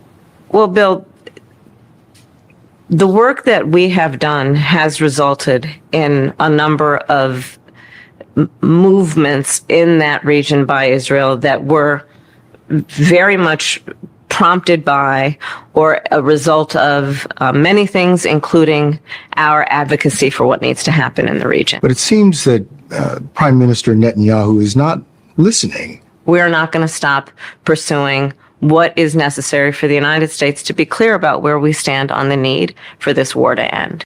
But it seems that Prime Minister Netanyahu is not listening. Well, Bill, the work that we have done has resulted in a number of movements in that region by Israel that were very much prompted by or a result of many things, including our advocacy for what needs to happen in the region. But it seems. So notice how they edited that answer and they showed you the part that made Kamala Harris look better, that made her look good. So what that tells you is that even 60 Minutes realized that she did not have a good response to that question. So do you see how once again, and I told you guys this over and over, do you see how once again, corporate media is trying to make Kamala look better than she actually does? And this is just one of the tricks that they've been doing along the way. Let's record these interviews and say they're live, but they're not actually live. And then we can edit her responses because she's not doing a good job with the responses. Everybody catch that? All right, let's continue. That Prime Minister Netanyahu is not listening. We are not going to stop pursuing what is necessary for the United States to be clear about where we stand on the need for this war to end. So you see this? Trying to make her look better than she actually does. Why did they edit that response? Do we have a real close ally in Prime Minister Netanyahu? I think, with all due respect, the better question is, do we have an important alliance between the American people and the Israeli people? And so the answer to that question is no. We don't have a real ally in Benjamin Netanyahu. And Kamala Harris knows the answer is no. That's why she changed the question. So now she's trying to change it to, instead of Netanyahu, it's about the Israeli people. So now she can say yes. Right? There have been a number of congressmen in the Democratic Party that have criticized Netanyahu openly in corporate media, but Kamala Harris is afraid to do that. Why is she afraid to do that? Who was Kamala Harris taking donations from? The Israeli lobby. So of course she's going to try to find, let me back out of this in a certain way. And so let me change the question to make it about the Israeli people and not about Benjamin Netanyahu. the answer to that question is yes. And while the war in the Middle East has dominated recent headlines, it's the economy that most concerns American voters this election year, as always. There are lots of signs that the American economy is doing very well, better than most countries, I think. But the American people don't seem to be feeling it. Groceries are 25% higher, and people are blaming you and Joe Biden for that. Are they wrong? we now have historic low unemployment in America among. Again, the question is, are the people wrong for blaming her and Joe Biden? That's the question. It's a yes or no question. And like, you know, when I studied broadcast journalism, they taught us not to ask as many closed-ended questions. So a closed-ended question is something that you can answer with a yes or no. They told us to ask open-ended questions, right? So oftentimes what you'll see politicians do, instead of having to say yes or no to a closed-ended question, they'll try to, let's do some word salad and let's talk about something else so I don't have to say yes or no. But it's a valid question. Are the American people wrong for blaming you and Joe Biden for this current economy that we have? That's the question. All groups of people. We now have an economy that is thriving by all macroeconomic measures. And to your point, prices are still too high. And I know that, and we need to deal with it, which is why part of my plan, you mentioned groceries. Part of my plan is what we must do to bring down the price of groceries. Harris says she'll press Congress to pass a federal ban on price gouging for food and groceries, but Pause. What did I tell you guys, right? What did I tell you? A lot of the things that Kamala Harris is running on that she says she's going to do, she needs it to pass in Congress first. So right now, the Republicans have the House. I don't see them passing this bill. And then it still has to get through the Senate, right? Right now, the races for the Senate, the Republicans have 50. The Democrats have 44, and there's 6 seats that are up in the air. So let's go ahead and give the Democrats all those 6 seats, which I don't think will happen, but let's just see if it does. Give them all those 6 seats. Now you got 50-50. So now you have a tie again, right? So now you need a tiebreaker and et cetera. And we didn't been through this before. We went through this with the Biden administration. So Kamala Harris is making promises to the American people that she really can't do via executive order. This is the difference between her and Jill Stein's campaign. With Jill Stein's campaign, she's telling people, this is what I will do on day one with executive order. Kamala Harris isn't doing that. Kamala is selling you a bunch of, fluffy cupcakes. And it sounds good, but she's not telling people that she can't do those things without it passing Congress and the Senate. And then she can sign those things into law. But the reality is, does Kamala Harris actually plan on doing those things? No, I don't think she does. I don't think we've seen this before. So her whole plan was to just run on not being Donald Trump. But then she started to realize, oh, wait a minute, people are really angry about the economy. I got to give them something. Remember, she had no platform for almost 40 days, no platform, because she was just running on, I'm not Donald Trump. And so you see what is happening. So watch the interviewer here, because he pushes her on this. Let me go back just a little bit. With it, which is why part of my plan, you mentioned groceries. Part of my plan is what we must do to bring down the price of groceries. Harris says she'll press Congress to pass a federal ban on price gouging for food and groceries, but details are yet to be defined. You want to expand the child tax credit. Yes, I do. You want to give tax breaks to first-time home buyers. Yes. And people starting small businesses. Correct. But it is it. Now it's tax breaks. What happened to the $25,000 down payment? You see how she keeps changing the language? 1 minute it's $25,000 down payment. The next minute is $25,000 tax credit. Everyone pay attention to this stuff. Estimated by the Nonpartisan Committee for Responsible Federal Budget that your economic plan would add $3 trillion to the federal deficit over the next decade. How are you going to pay for that? Okay, so the other economists that have reviewed my plan versus my opponent and determined that my economic plan would strengthen America's economy, his would weaken it. But my plan, Bill, if you don't mind, my plan is about saying that when you invest in small businesses, you invest in the middle class and you strengthen America's economy. Small businesses are part of the backbone of America's economy. When she says that her plan is backed by economists, she's referring to former BlackRock executives that she made a part of her economic team. So just keep in mind, that's who she's referring to. Okay. Like, we should really trust these people. But pardon me, Madam Vice President. The question was, how are you going to pay for it? Well, one of the things is I'm going to make sure that the richest among us who can afford it pay their fair share in taxes. Now, how would I have answered this question? I want to show you the difference, right? Because that is always a common question. How are you going to pay for it, right? You know what I would have said? I would have said, well, you know what? First, we're going to cut this bloated defense budget. That's how we're going to pay for some of these things. We're going to cut this bloated defense budget, and that's how we're going to do it. Because we have billions for Ukraine, billions for Israel, but nothing when it comes to the American people. We got to give them crumbs. We want to give people in Asheville, North Carolina, $750 or up to $750, but we can give Ukraine and Israel billions of dollars. That's how I would have answered that question. Now, she's not going to answer that question that way. Why?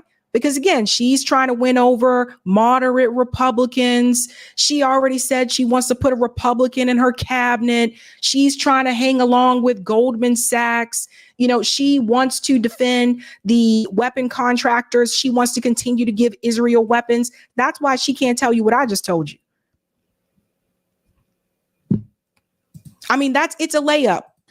It is not right that teachers and nurses and firefighters are paying a higher tax rate than billionaires and the biggest corporations. And I plan on making that fair. But where do Listen to the jobs that she always mentions, right? Listen to the occupations, teachers, nurses, and firefighters. Although a real shout out to all those people that do those professions. But it's really interesting because, again, like I told you, notice they never mention people who are lower income. They're not mentioning these types of jobs, like the people who are, you know, working at, I always bring up Dunkin' Donuts, but the people who are working at Dunkin' Donuts, cashiers, retail employees. The average middle-aged woman in the United States is working in a restaurant or they're working retail. And they never bring up these jobs. They never bring up sales associate, cashier, waitress. Never. They just bring teachers, nurses, and firefighters. Pay attention to that. dealing with the real world here? But the real world includes. How are you going to get this through Congress? There it is. You know, when you talk quietly with a lot of folks in Congress, they know exactly what I'm talking about because their constituents know exactly what I'm talking about.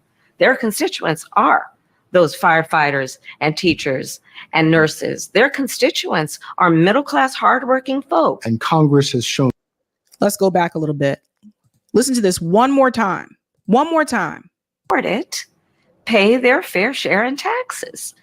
It is not right that teachers and nurses and firefighters are paying a higher tax rate than billionaires and the biggest corporations. And it's not fair.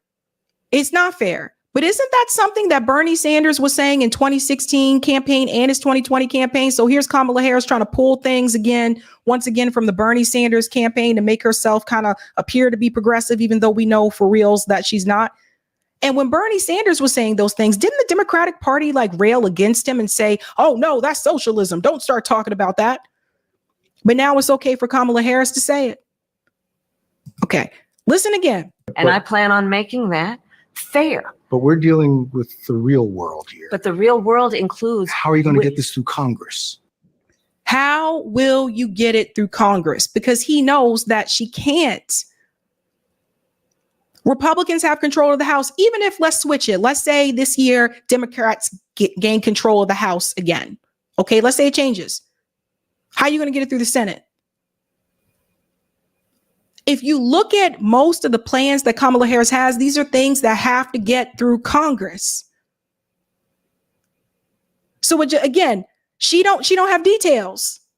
She don't really know. Kamala's just coming up with stuff and like, oh yeah, well, I'll sign it because it sounds good.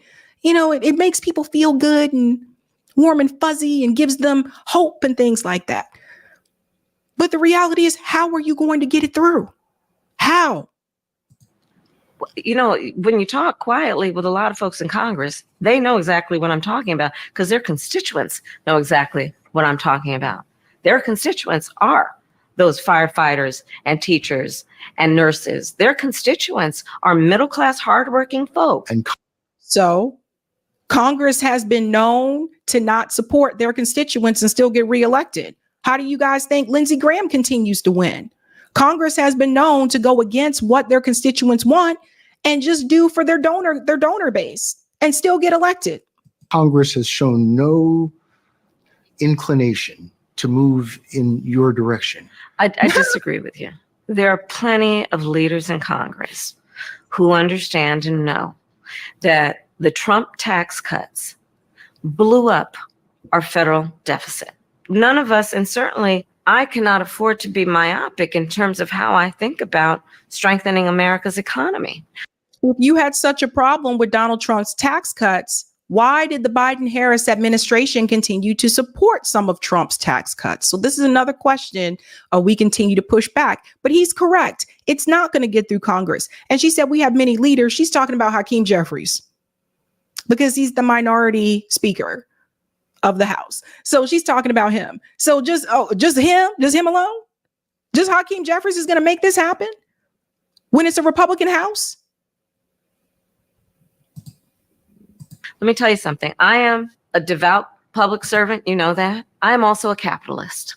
There we go. And I know the limitations of government.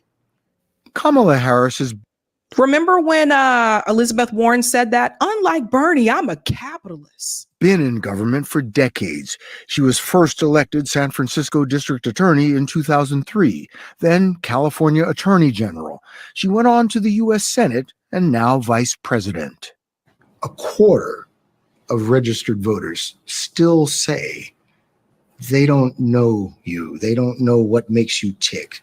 And why do you think that is? What's the disconnect? Here it comes. It's an election bill. And I take it seriously that I have to earn everyone's vote. This is an election for President of the United States.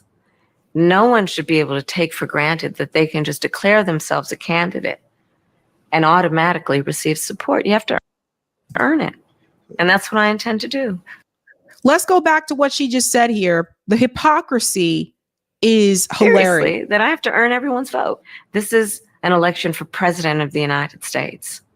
No one should be able to take for granted that they can just declare themselves a candidate and automatically receive support. You have to. No one should be able to just declare themselves a candidate. No one voted for you. I honestly, out of all the things I've heard her say in interviews, I was really shocked she said this one. I was floored. She said, no one can just declare themselves a candidate and then you have to earn it. That's what I intended. You were selected. Nobody voted for you in the Democratic primary. What are you talking about? I can't believe she said this earn it. And that's what I intend to do. Let me tell you what your critics and the columnists say. Okay. They say that the reason so many voters don't know you is that you have changed your position on so many things. Give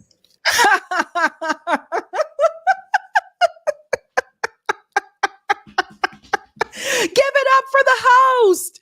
Give it up for the host, fam. Can we give him a beat? Can we give him a beat? Let's drop him a beat. Hey, hey, to the rock away. Dance, rock away.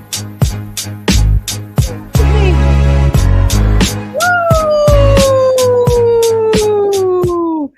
We are giving all kind of shout outs to him because he's doing the damn thing. You were against fracking. Now you're for it. You supported looser immigration policies. Now you're tightening them up. You were for Medicare for all. Now you're not. So many that people don't truly know what you believe or what you stand for. And I know you've heard that. Yes. Thank you so much for saying that. And it's not just because it's an election. You know, nobody said that about Bernie Sanders. We don't know you.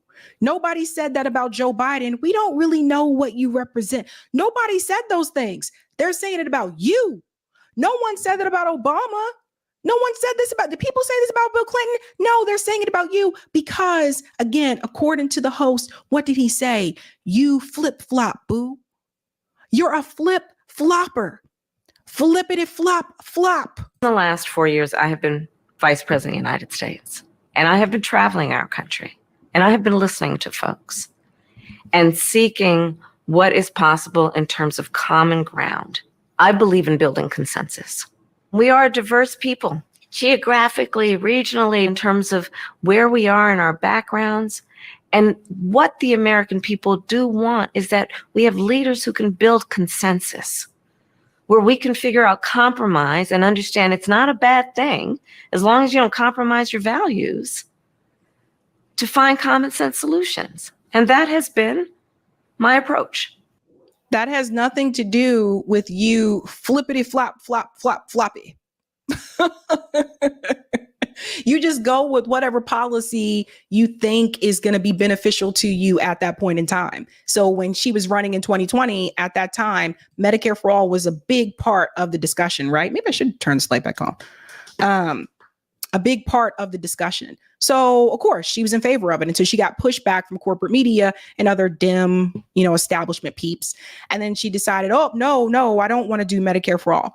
Yeah, you don't have any real principles. You just run on what you think people want to hear. But one issue that has proven impervious to... Oh, 1 second. Let's go ahead and fast forward just through here. Immigration. So now we're moving on to immigration. And this one's really interesting too. I don't know if she looked back on this issue at all.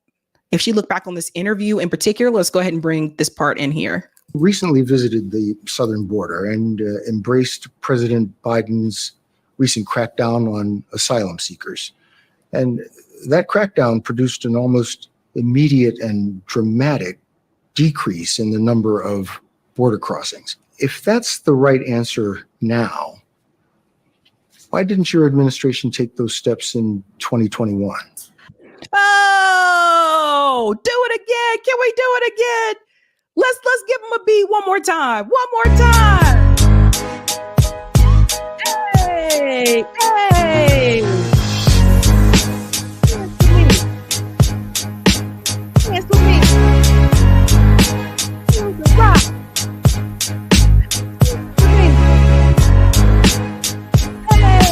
Hey, hey. All right, we'll let him get back to this discussion here. I'm sorry, but he's doing it. Here we go. The first bill we proposed to Congress was to fix our broken immigration system, knowing that if you want to actually fix it, we need Congress to act. It was not taken up. Fast forward to a moment when a bipartisan group of members of the United States Senate, including one of the most conservative members of the United States Senate, got together, came up with a border security bill. Well, guess what happened? Donald Trump got word that this bill was afoot and could be passed, and he wants to run on a problem instead of fixing a problem. So he told his buddies in Congress, kill the bill, don't let it move forward. But I've been covering the border for years. And so I know this is not a problem that started with your administration. Correct. But there was an historic flood of undocumented immigrants coming across the border the first 3 years of your administration. As a matter of fact, arrivals quadrupled from the last year of President Trump. Was it a mistake to loosen the immigration policies as much as you did? Give it up for him. Give it up for him one more time. Because what he just said was that I understand that Donald Trump may have come in and found ways to block that bill getting through, right? Calling up his peeps in Congress and say, don't let it get through. Although there were other things that were part of that bill as well that she's not mentioning that I think people had issues with. But to his point, what were you doing before then? Why didn't you do anything those first 3 years that you were in office? Like, why didn't you do anything? Can we hear it again one more time? Arrivals quadrupled from the last year of President Trump. Was it a mistake to loosen the immigration policies as much as you did? We're going to give him his flowers. A long-standing problem. And solutions are at hand. And from day one, literally, we have been offering solutions. What I was asking was it a mistake to kind of allow that flood to happen in the first place? I think. Oh, one more time. He said, let me explain to you the question I'm asking because you're not answering the question, Bill. Hey.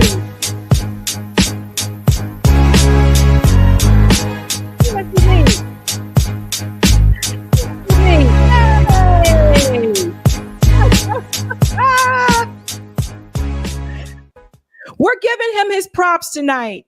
We are giving him his props tonight. The policies that we have been proposing are about fixing a problem, not promoting a problem.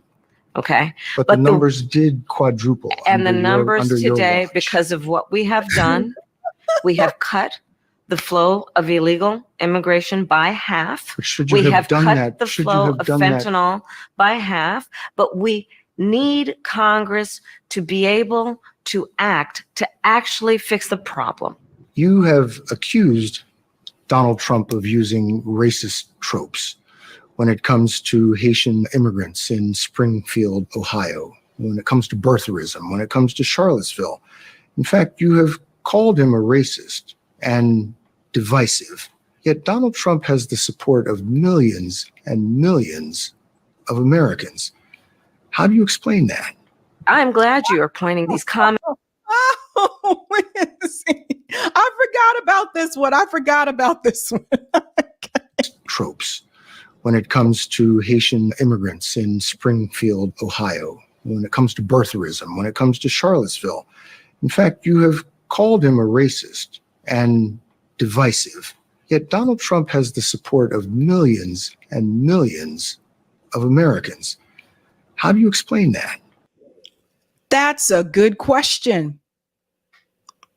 How do you explain that? Sugar Free says, great question, right? Be Easy said, bro, it's coming with the heat. I know, this is wild. This is wild, fam. Oh my gosh. I'm glad you are pointing these comments out that he has made that have resulted in a response by most reasonable people to say it's just wrong. It's just wrong. With so many people supporting Donald Trump, the man you've called a racist, how do you bridge that seemingly unbridgeable gap? I believe that the people of America want a leader who's not trying to divide us and demean. I believe that the American people recognize that the true measure of the strength of a leader is not based on who you beat down, it's based on who you lift up. Oh, okay. So what does that mean in reference to your support for the state of Israel and Benjamin Netanyahu? Because that's someone who's beating people down, beating down Palestinians, Lebanese people. But that's what you support. So you're full of it.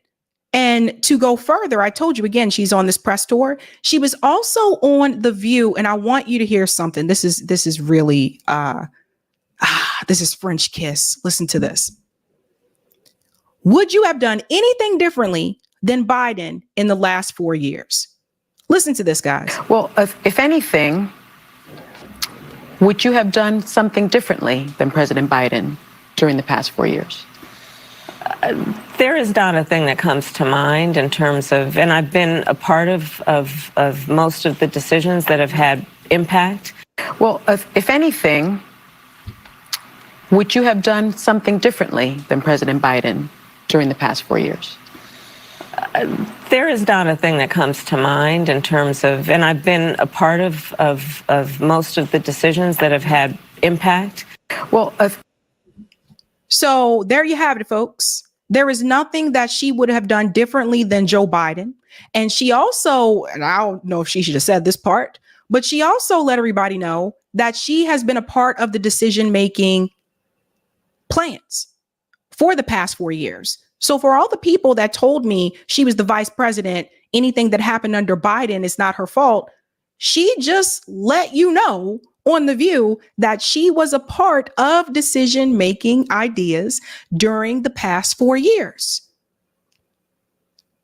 And she will not do anything different than Biden. So she said she would do nothing differently. So you know what that means, folks? Some of you who think you're getting something better by supporting Kamala Harris, you're just voting for a female Biden. So her hands are bloody just like Biden's. You can point fingers at her about the economy, just like you pointed fingers at Joe Biden. I mean, she didn't have to say all of that. The question simply was, would you have done anything differently than Joe Biden in the past 4 years? She didn't have to go on and say, oh, I've been a part of the decision making. No. Crazy stuff, fam. But she's on a media tour. So there's more to come. Aye. Let's go to some of the comments in the chat, ladies and gentlemen. Shout out to Corey Brown. The U.S. only wants to keep foothold in the Middle East for resources. Good point there. Thank you so much, Corey. And shout out to Corey for being a member for 3 months. What's up? Thank you for the super sticker, Christian Affirmation. Matt Miller says manufacturing consent. Thank you, John. The fiat dollar was created to fund wars. Uncentralized people centered confiscatable. I'm sorry about that word. Confiscatable money, bitcoins fixes this. Fix the money, fix the world. Good point. Thank you, Jay. The Biden-Harris administration lost what little sway they had on Netanyahu when they gave him a blank check to do what he wants. This is on them. Thank you, Matt. Thank you, Sabby and Eric. Eric's still not here. He'll be back next week, but I know he's on vacay. The Oracle, thank you. Congratulations on reaching 140K subs. Thank you so much. I know, it's crazy, huh? But thank you guys. That's all because of you guys. Thank you, James Starks, for the super sticker. James Starks. Janice, she doesn't speak for the American people. Alliance is not in the best interest of the U.S. Oh, Israel is not in the best interest of U.S. citizens. The Israeli lobby is working to eliminate First Amendment rights. Exactly. That's another thing to think about when you vote in November. Thank you, Susanna. Love your show, Sabs, and your reporting. You have a natural talent to communicate and teach. Good job. Well done. Thank you and welcome. Thank you, Black Progress Network. It is the responsibility of intellectuals and journalists to speak the truth, convince the masses, expose lies. 2.0 colonialism, nothing less, nothing more. This is worse than apartheid. Great. Okay job, Sabby. Thank you. Thank you, Gold Silence. Tist moment, Bill realized Harris is a bummed-ish. Okay. Thank you, Roger. I thought prison labor was her fighter plan. Oh, that's messed up. Thank you, Cosmos. Thanks, Sabby Sabs. I don't understand what Kamala is talking about. Raven, we need to vote out all our Black leaders. They are nothing more than overseers for white supremacy. You know, JB and I were talking about this earlier too. Was it JB or was it Roger? No, I was talking to Roger about this. I was like, well, we do have, we have like Black Americans in Congress, but they just choose to not do anything for us. They sold out a long time ago. Thank you, Jay Tolbert. That 60 Minutes interviewers' days are numbered. Yeah. Thank you, Christian. I can hear that Chucky Booker in the background. Kamala, why you want to play your games on me? Why you want to play? Stop playing with us, Kamala. Thank you, Jasmine. I hate when these Democrats say they want common ground policies or to be seen or heard. We want quality health care, living wages, better infrastructure, and actual justice. There it is. Thanks, Janine. He is cooking her with all the curry flavors. Thank you, Sugar Free. This host wanted all the smoke. Glad someone finally held a firm line of questioning with her. It's time to expose the fraud, SMH. I agree. It is time. Thank you, Courtney. If you use him in your thumbnail, turn his glasses into shades. How did you know I would use him in the thumbnail? Courtney knows me so well. Thank you, Marvin. Sabby, this man is beating her. He's gonna be arrested. And thank you, Satra. Did Kamala flag down the 60-minute host like she did the Black journalist? Oh, that's a good point. Thanks, Marvin. A mind is a terrible thing to waste. And thank you, Laurel. Is she incompetent on purpose? That is a good question as well, ladies and gentlemen. Well, now it's time for some good news. Some really cool news here, which I think it's good news. There has been a recent announcement for Jill Stein's campaign that is not only going to benefit her campaign, but I think this is really going to make a movement spread further in this country and lead us onto a different type of path. And I am so excited for her that this is happening for her campaign. And it definitely sends a message that this went to her and not Kamala and not Donald Trump. This was the announcement. U.S. elections 2024. Abandon Harris endorses Green Party's Jill Stein. Endorsement of Stein and Butch Ware comes as Muslim channels anger over U.S. support for Israel into third parties. That's right, ladies and gentlemen. This is a big one for Jill Stein's campaign. We're talking about an organization of Muslim voters that not only organized to abandon Biden in the beginning, but then we'll get into the details, a switch to abandon Harris and have created a larger movement. And I got to tell people again, this is why abandon Harris is so different from the uncommitted movement. The uncommitted movement, the leaders had already planned to support the Democratic Party regardless. That was always the plan. They just didn't want Joe Biden. So when Kamala Harris was selected to be the nominee, and I keep saying selected just to remind people, nobody voted for her. At that point, the uncommitted went to Kamala and said, hey, can we get a ceasefire and an arms embargo? And apparently there were some things she said to them behind closed doors that made them believe that she was open to an arms embargo. But as we saw as time went by, that was not the case. And those leaders are still begging her on social media, please, please, please. It's really sad. I told you before, it gave me Keith Sweat vibes. Whereas Abandon Harris from day one was like, nah, bruh. Abandon Harris from day one was like, we are not about that life. Number one, we're not beggars. We have demands. We're going to make demands to you. And either you meet those demands or we're moving on to something else. But we're not going to sit here and beg you and, please, please, please, please, please, please. No more baby come back moments. No. So huge for Jill's campaign. And I do want to go ahead and show you their statement here. Again, I thought this is huge news. It really sends a strong message to the Democratic Party, by the way. We're talking about the fact that Kamala Harris's campaign did not receive the endorsement from the Teamsters. Well, neither did Trump's campaign. Also did not receive the endorsement from the firefighters union. And now is not receiving an endorsement from Abandon Harris. We're talking about Muslim voters who heavily supported Joe Biden's campaign and brought him toward victory in a state like Michigan. Abandon Harris campaign endorses Jill Stein and Butch Ware for 2024 presidential election.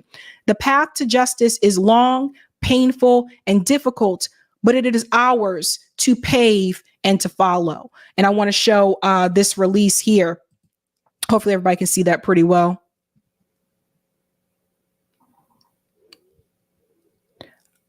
In October 2023, under the darkening shadow of the U.S.-backed Israeli project of Palestinian annihilation, the Abandon Harris campaign, formerly Abandon Biden, was born.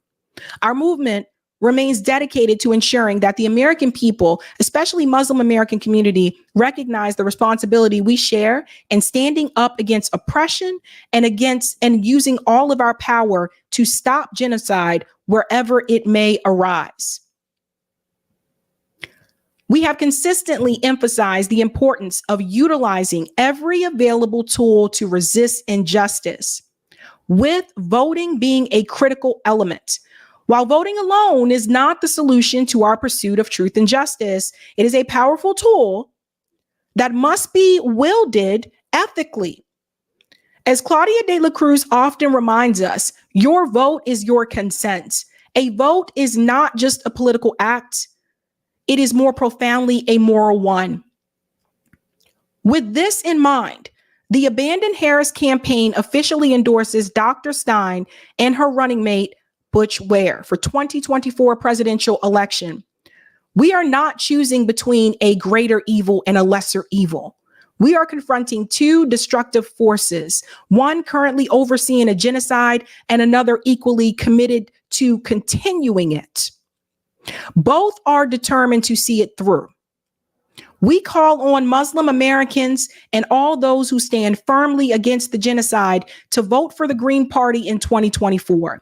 The path to justice is long, painful, and difficult, but it is ours to pave and follow. Says they're going to hold a press conference on Wednesday at Henry Ford Centennial Library. This is in Dearborn, Michigan at 12:30 p.m. Eastern. So again, Abandon Harris endorses Jill Stein and Butch Ware for president for 2024. This is huge for Muslim voters, for the Muslim American community, but also for Jill Stein and third parties in general. When I see these things happen, it makes me wonder, what if those of us that are Black voters, what if we all came together and said, sorry, Democrats, we're going to withhold our vote for you unless we get this met. And if they don't do it, then just don't vote for them. Think about what type of power we could actually represent. And I think that's the thing, guys. We got to remember, we are the 99%. I'm not in Congress. Most of you watching are not in Congress unless some of you watching on the sneak. But the reality is there's more of us than there are of them. So why do people continue just to support these people and get nothing in return? So when I see something like this happen, and Abandon Harris also said, and we interviewed them on RBN, they said, you know where they got this from? They said they got it from Black revolutionary leaders. They said that's who inspired them, that they learned from the organizing of Black revolutionary leaders to make demands and to stick with them. And I just keep thinking, any group could do this. Any group can do it. Now, I want to show you how this all began, just in case people are not aware. And I'll make it a little bit bigger so everybody can read along, because I want you to be able to see. And I highlighted this here. They have their own website. You can go to their website. It's called abandonharris.com. I mean, they're incredibly organized. I want to read this highlighted part to you on their website. When Kamala Harris began the presumptive nominee on July 21st, the Abandon Harris campaign came out on July 22nd, issuing a policy ultimatum to the vice president. The Abandon Harris campaign made two demands, just two, fam, two. They were asking for two things: a permanent and unconditional ceasefire consistent with the International Court of Justice, and a full arms embargo against the state of Israel. Two things. The media took the demands of the abandoned Biden campaign to the Harris campaign, and they refused to engage with the abandoned Biden campaign. After 1 month, it became clear that Harris was no different from Biden, seeking to preserve the military dominance of Israel and denying the genocide in Gaza. This part right here. On August 19th, 2024, Abandon Biden became the Abandon Harris campaign, a campaign now seeking to ensure the defeat of Kamala Harris at the battle box. They had two demands, but Kamala Harris decided that her Democrat donors, AIPAC, was more important. And I'm telling you this, and I wanted you to know a little bit about the history, because I want to say this. There are a number of people right now that are going to try to blame you and point fingers at you for voting third party, or try to shame you. How dare you? Or it's your fault, or you're going to cause us to get Trump, or da-da-da. When people point their fingers at you for voting third party, please be sure to show them the information that I just showed you. Please be sure to let them know that Kamala Harris's campaign had every opportunity to do what needed to be done.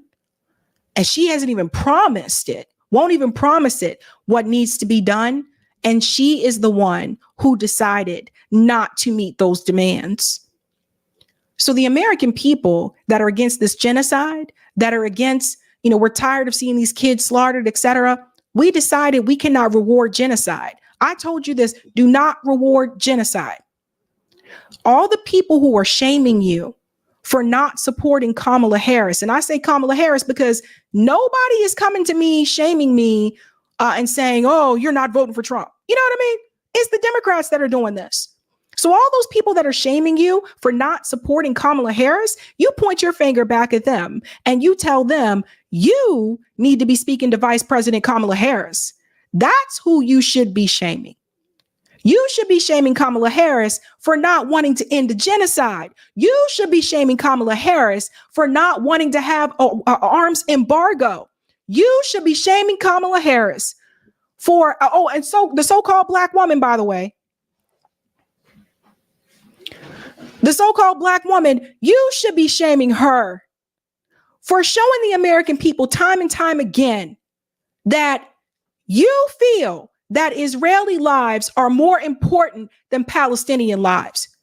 Her and Tim Walz, every time they sit up there and they always mention the Israelis first and they put the Palestinian people at the bottom of their speech every damn time. Now, Kamala Harris, if you're this black woman, you would know how that feels. You would know how that feels to be put last all the time, to be put at the bottom of the list, to be second tier.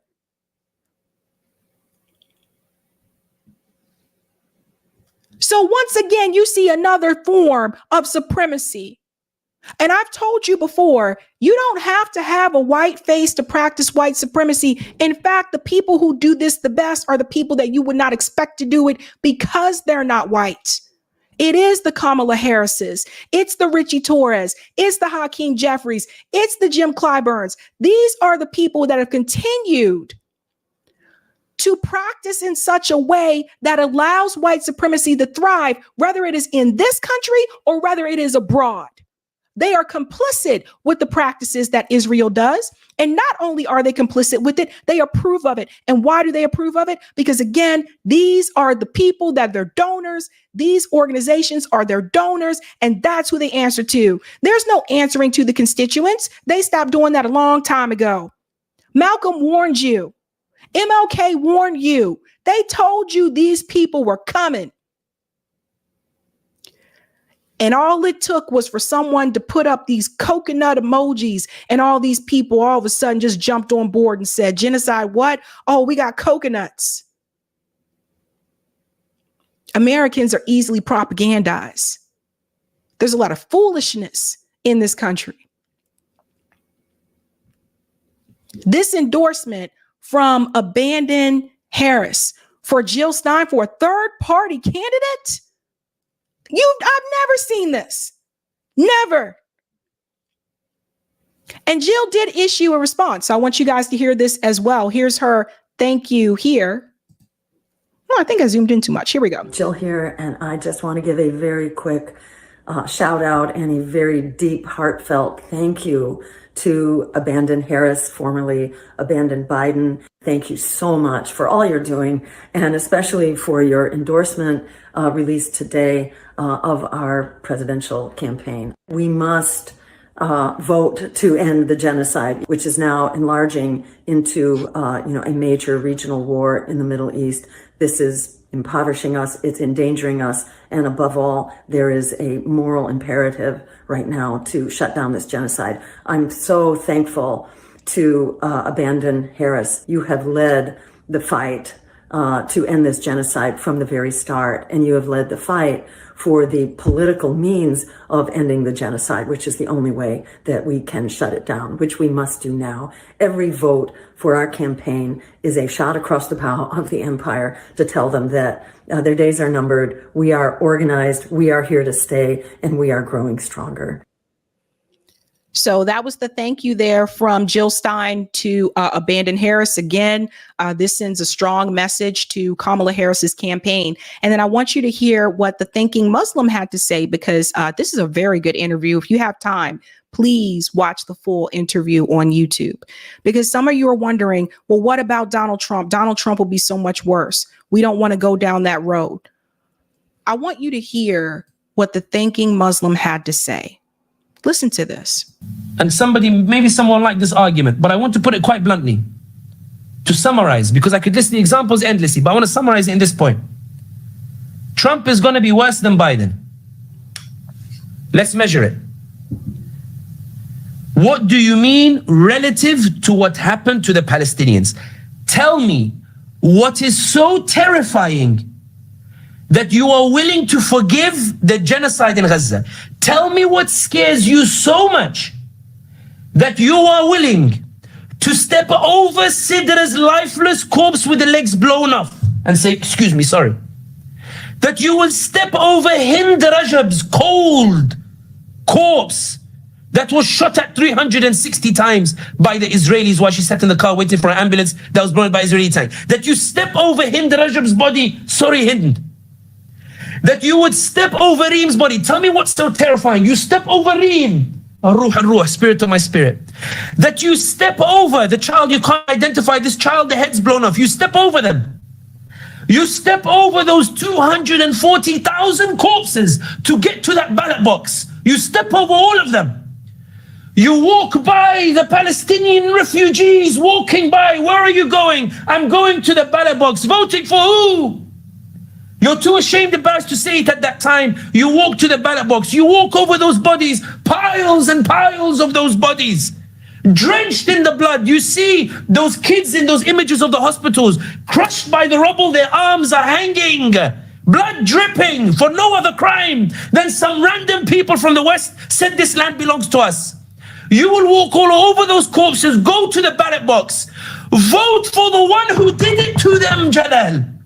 Vote for the one who slaughtered them. Vote for the one who massacred them. Vote for the one who continued to lend every impunity to them.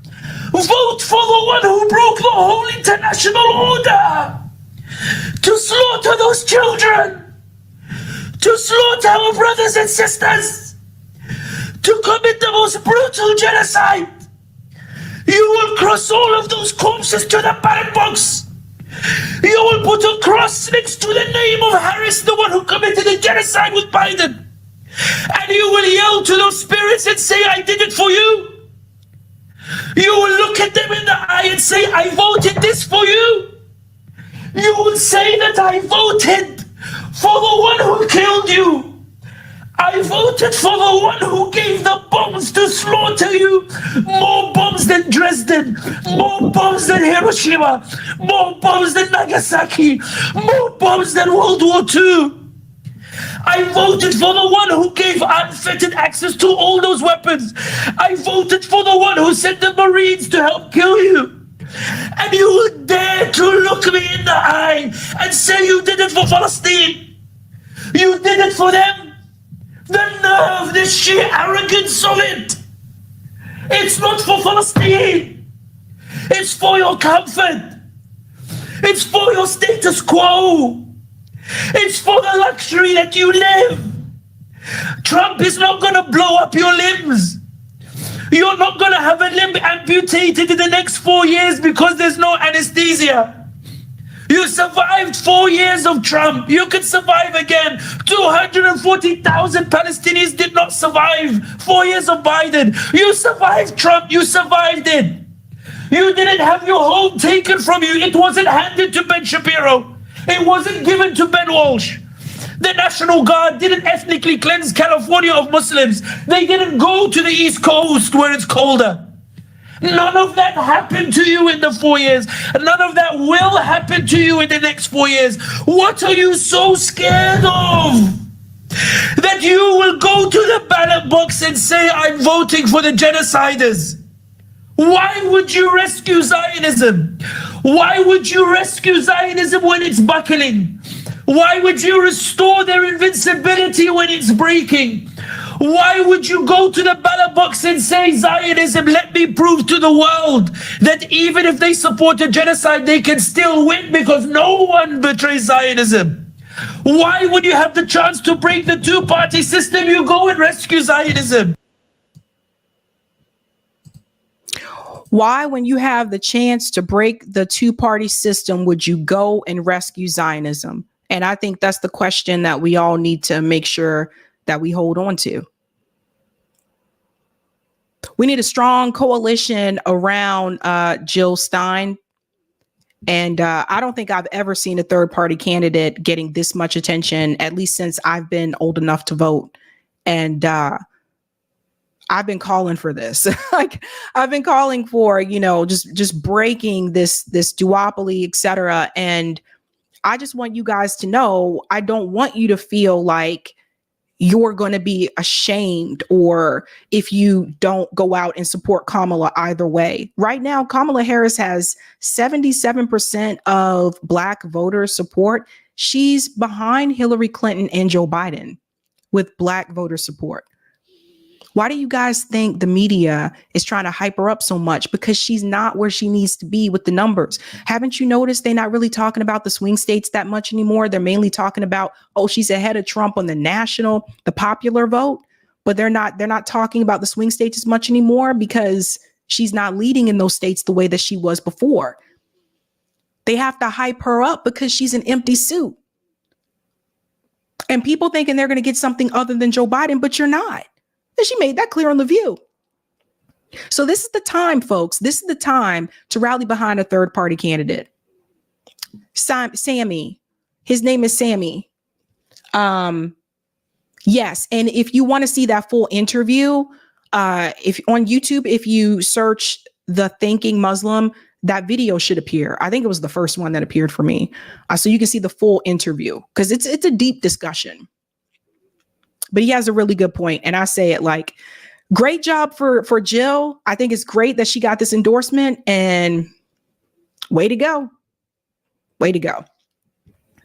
All right, let's go to some of the comments here in the Chizat. What's up? Thank you so much for the super sticker, Brady West.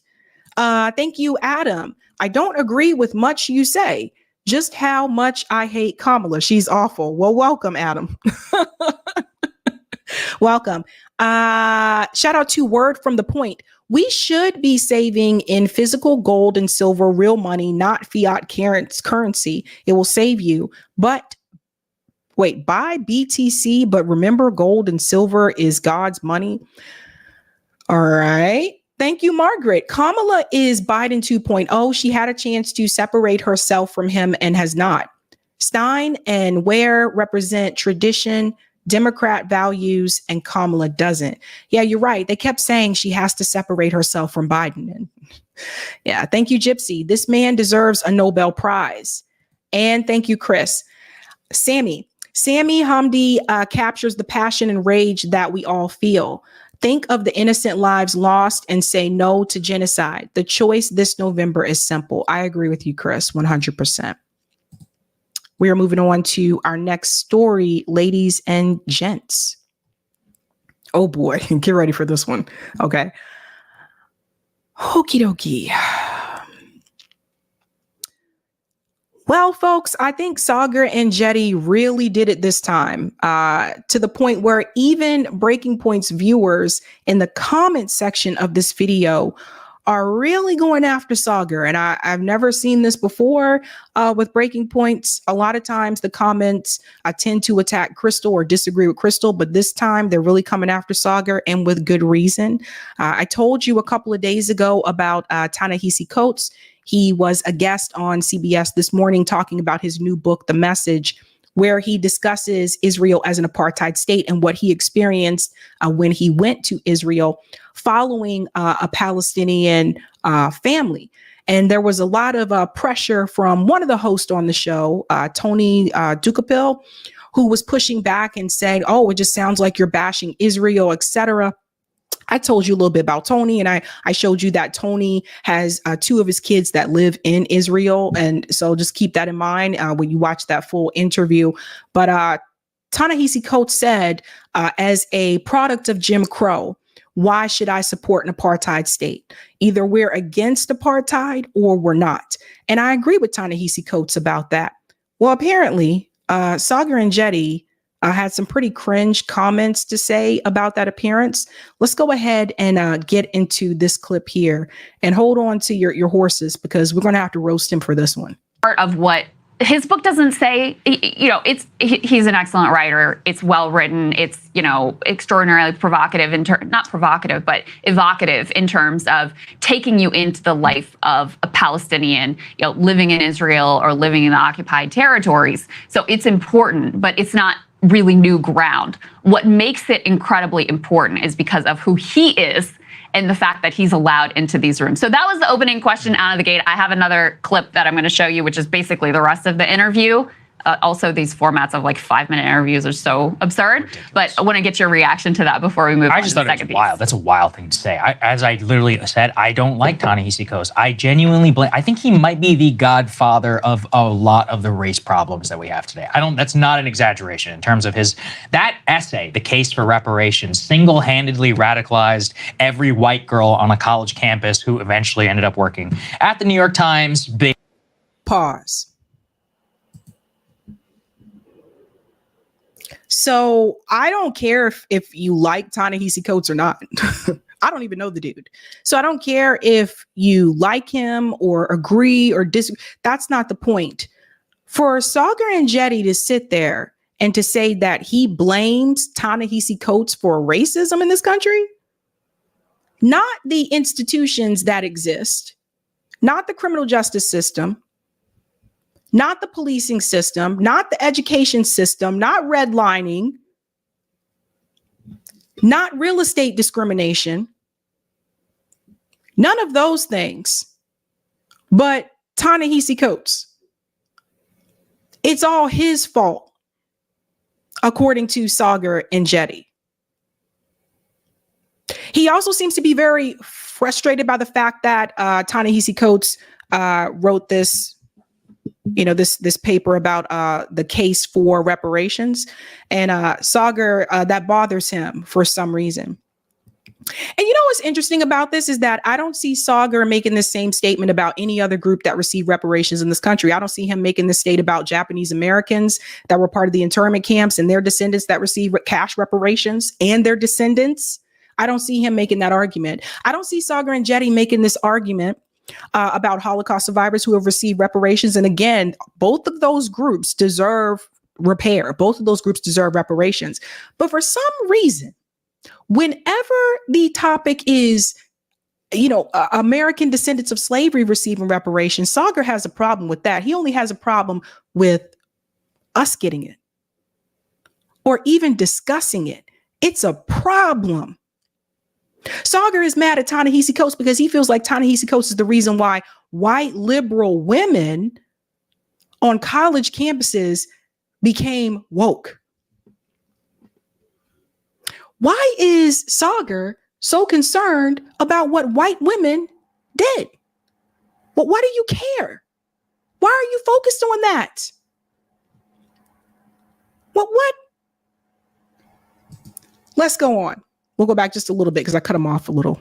That's a wild thing to say. As I literally said, I don't like Ta-Nehisi Coates. I genuinely blame. I think he might be the godfather of a lot of the race problems that we have today. That's not an exaggeration in terms of that essay, The Case for Reparations, single-handedly radicalized every white girl on a college campus who eventually ended up working at the New York Times, behest of the BLM movement, of all this other nonsense that we have today. So I really do find him a villain in American politics. Pause. So he considers BLM nonsense. So again, with BLM, there's two different groups here. There's BLM Global Network. That's the one that profited off of these police killings, etc. But that was the second group. The original BLM was a grassroots movement. In fact, Cornel West's running mate was one of the founders of that movement. I've interviewed her on the show about that. So these are two different things. So when people just say BLM, I'm like, which one are you talking about, right? But he's like, that nonsense. But when Saagar says nonsense, he's not referring to the capital that came along with BLM Global Network. He just thinks talking about race in general, and particularly for Black people, it just seems to bother Saagar for some reason. He seems to see that this is a problem. And see, I point to people like Saagar because I want to make a point. People will point to Saagar Enjeti and they'll see us all in one group. If we worked at the same company or we worked in the same office, we are the people of color. But Saagar Enjeti would never try to align himself with someone like me. He wouldn't align himself with the Black coworkers. He would align himself with the white coworkers. And I've said this before about Saagar Enjeti, that he is anti-Black. For people who don't understand what that means, let me make that very clear. Almost everything that he has to say about Black people, particularly in this country, whenever we talk about struggle, whenever we talk about oppression, racism, etc., he's always negative about it or against it. That is being anti-Black. I don't see him push back against other groups in this way. And so for people to come and people will say, well, he's a conservative. Yeah, I know white people who are conservative that aren't like this. That's an excuse. Saagar Enjeti made a decision a long time ago, and he decided, like many people who are in his position, that they would try to align themselves closer to whiteness because that is what is going to benefit them in the long run. I've told people this before, and friends of mine have explained this very well. What people have to understand, when people immigrate to this country, whether they are a person of color or not, their goal is to achieve the American dream. Now, some of you guys are like, well, we're all trying to do that. Yeah, but let me get there. We're going to get there. Their goal is to achieve the American dream when they come here. And to them, the best way of doing that is to look and see who is doing well in this country. And people are told this before they even get here. That's what people have to understand. I know my friend told me all of it, revealed it all to me. So I know. So when they come, they see who's doing the best here, white Americans. So in order to achieve the American dream, they see that they need to align themselves with the group that is doing the best economically in this country. So that's what they strive to do. They're not trying to align with us. Now, you don't have to align with us, but to say that our struggle or talking about struggle or talking about race and what we've experienced in this country is nonsense and is ridiculous. Yeah, you sound anti-Black to me, Saagar. And I don't need to listen to Ta-Nehisi Coates to point that out. It's your rhetoric. The same rhetoric that he had during the George Floyd protest. And I honestly don't understand how Crystal can just sit right there next to him knowing he has these views. It just like that to me is just mind-boggling. So let me ask you a question. And if you look up his background, you would see. Has Saagar Enjeti been in a position in this country where he's had to struggle financially? Does he come from a lower income family? Does he come from a poor family? No. So he is already a step ahead of a lot of you when he came here because his family was in a class that yours was not. Do you understand where I'm coming from? So he already has that going for him. Let's continue. That said, I don't even like him, and I would not open with a question like that because that's wild. It would be an interrogation of the book itself, and not to say something like that would belong. What did he say? In an extremist? The backpack of an extremist. That's an insane thing to say, and especially considering that that guy didn't disclose a lot of his own biases whenever it comes to Israel. So that's another problem I think that was going into that. Do you want to listen to the rest of it? Yeah. I mean. Let me answer this for a second. I understand that he was born in the U.S., but his family immigrated here. So what I am saying is that oftentimes when they come here, in particular, depending on what caste system his family is from, they are already a step ahead of a lot of us. I said the same thing about Vivek Ramaswamy. This is what a lot of people don't understand. Vivek Ramaswamy went around telling the country that his parents came here with nothing. That was a lie. His parents came here with college degrees, and his parents came here with enough money to be able to get housing. Some of you can't get housing. Some of you living with other people because you can't afford to get housing. So think about that for a second. And I hear a lot of people make this statement. My parents came here with nothing. No, a lot of these people's parents came here with college degrees. So they were already ahead of you. And I just want to respond a little bit to Sure, go. I mean, I disagree with the race pessimist view, but I don't know, to be so like call him a villain and evil and like causing every racial problem in America is crazy. Oh, hold on it. There we That go. essay was the godfather of the But anti-racist movement. I mean, he's allowed to have a perspective and write what he wants. That doesn't make him a villain. Yeah. Oh, absolutely. And to acknowledge that, like, you know, racism in America and that this. Let's pause. So Crystal told him that this doesn't make him a villain. She said that Ta-Nehisi Coates can write about whatever he wants. That doesn't make him a villain. Saagar Enjeti goes, yes, it does. I thought Saagar Enjeti was for free speech. I thought that was supposed to be, isn't that like a thing? Like, I don't understand this. Yes, it does. It does make him a villain. It makes him a villain because he's writing about his experience. Ta-Nehisi Coates is a black man. Like, don't get it twisted. Yes, he is a part of a certain class that I'm not a part of. Yes, he is very well known.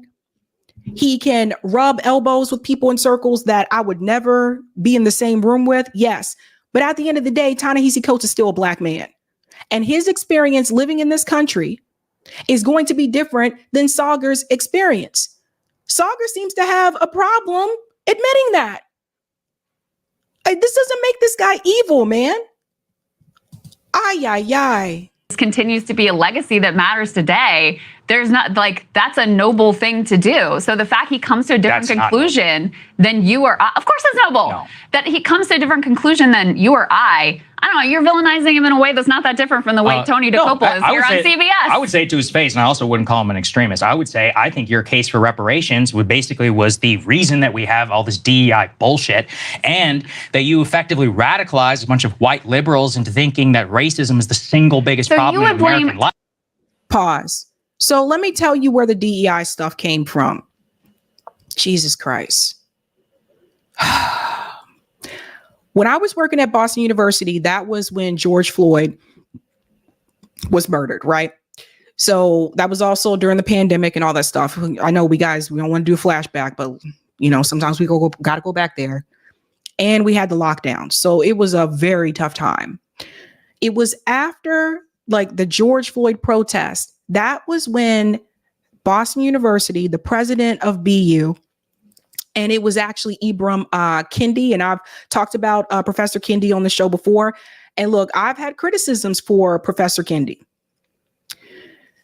That was when they got together and they decided that they were going to host this summit. It was a webinar university-wide, and that was when they started implementing the diversity and inclusion offices more rapidly throughout the university. However, prior to George Floyd, we already had an Office of Diversity, Equity, and Inclusion. That already existed prior to Ta-Nehisi Coates' reparations essay and prior to the murder of George Floyd. However, after George Floyd, they did increase those positions throughout the campus.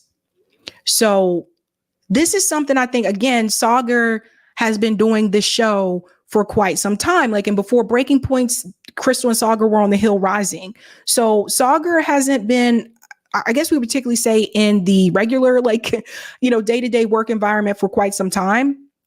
But diversity, equity, inclusion offices already existed prior to George Floyd. So I want to be very clear about that. Ay, ay, ay. Ta-Nehisi Coates. Yeah, oh, absolutely. Over, yes. The police that murdered George Floyd, over Donald Trump and all of his many provocations. I mean, I just think that to like lay the blame at the feet of one person is sort of insane. Ta-Nehisi Coates' case for reparations, again, is what radicalized a bunch of white liberals into thinking that burning the country down because a single cop murdered George Floyd. Why do you care? Like, why does he seem to be bothered by the fact that it was white people who were radicalized? Like, why does he keep saying white people were radicalized? You know, some people say that they were radicalized after Bernie 2016. I didn't see, you know, Saagar pointing fingers at people that were supporting Bernie. I mean, they talked about Bernie often on the Hill Rising when Crystal and Saagar were on Rising. So I just don't, why does he keep bringing up, am I alone? Am I alone here? Ancient Crustacean said, it's so weird. It is weird. Why do you keep bringing up white people became radicalized? Why does that bother you? Why do you care? Ay, ay, ay. Was a good idea. Or for everybody to start quoting Martin Luther King. Oh, hold on. We got to come back to that part. Hold on. We're going to come back to the all of his many provocations. I mean, I just think that to like lay the blame at the feet of one person is sort of insane. Ta-Nehisi's case for reparations, again, is what radicalized a bunch of white liberals into thinking that burning the country down because a single cop murdered George Floyd was a good idea. Or for everybody to start quoting Martin Luther King. Quoting Martin Luther King. I don't know why it stops there. Sorry. Burning the country down because a single cop murdered George Floyd was a good idea. Or for everybody to start quoting Martin Luther King.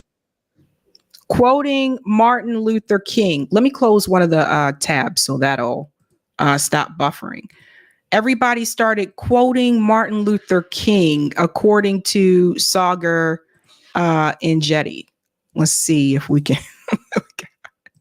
Oh boy, quoting Martin Luther King. Sorry, let's go back. Let me see if I can get it now.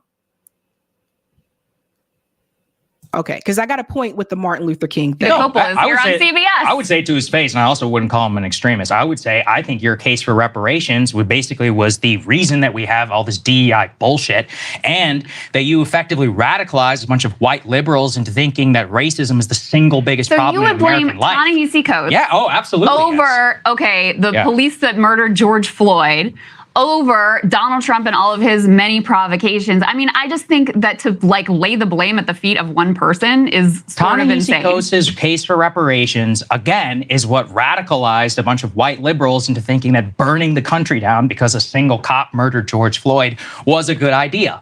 Or for everybody to start quoting Martin Luther King. Okay, quoting Martin Luther King. Newsflash, people were quoting Martin Luther King way before Ta-Nehisi Coates wrote that essay about the case for reparations. People have been quoting Dr. King since I was a kid. Ever since I was a kid, people were quoting Dr. King. That's not something that people just started doing. So what kind of a bubble has Saagar Enjeti been living in?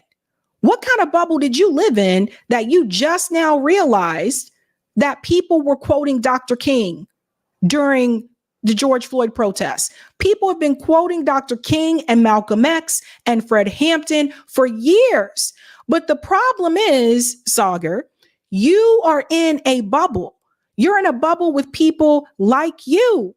You're not breaking out of that bubble to talk to people who are that way. And what's really, really interesting to me is, like I said, this is one of the things that I say was a failure of the progressive movement, right? So I supported Bernie Sanders, really thought we had a chance there, and I still agree with those policies. But one of the failures of the progressive movement was this idea that you were just supposed to eliminate race.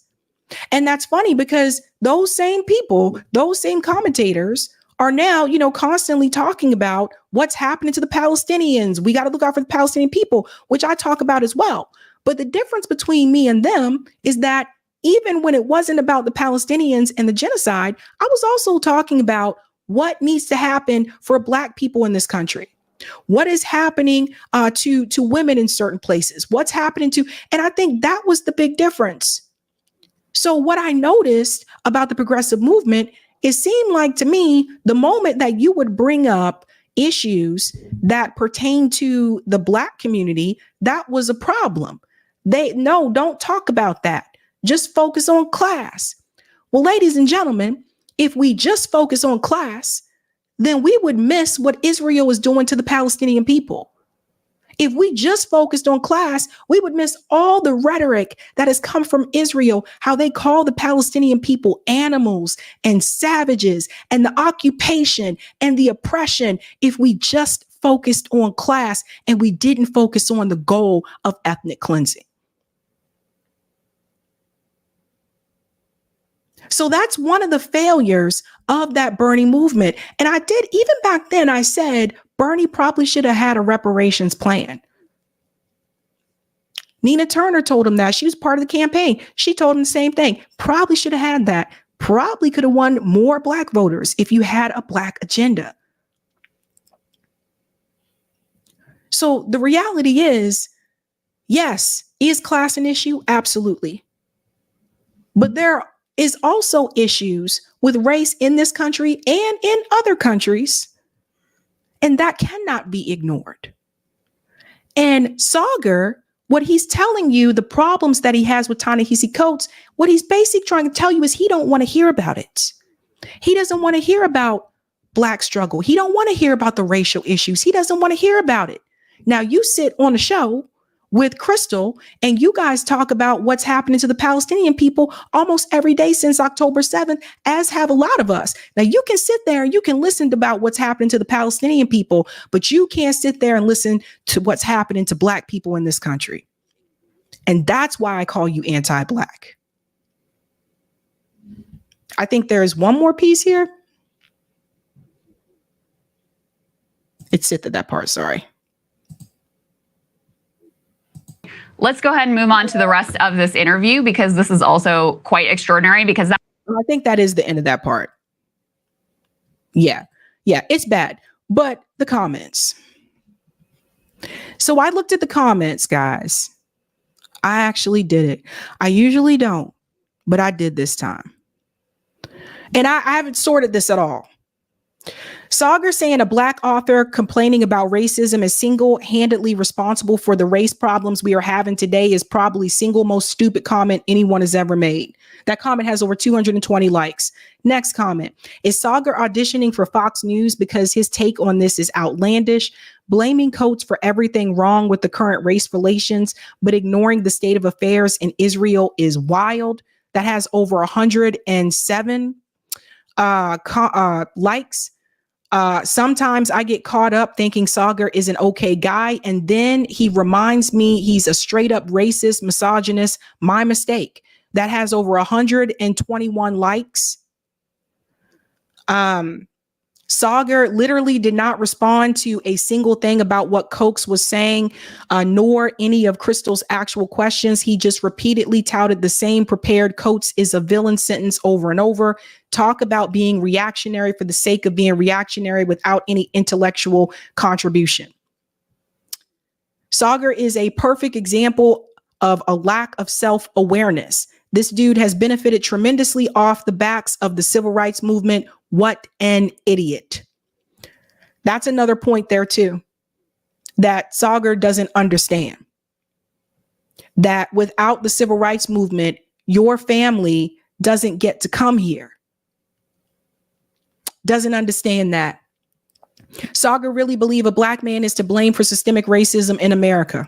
That has over 464 likes. Saagar is a villain for blaming a Black man for speaking against the oppression of his people instead of sympathizing and placing the blame with the perpetrators of that racism. Over 205 likes. And then we'll go with this one as well. Like I said, I did not sort these comments. People like Saagar is one of the main reasons we can't get past the situation we are in today on so many levels. I applaud anyone who has the ability to sit next to him and try to have a fair and rational conversation. I couldn't do it. After what came out of his mouth during this segment and the way it came out, I feel the same way about him that he feels about Coates, and then some.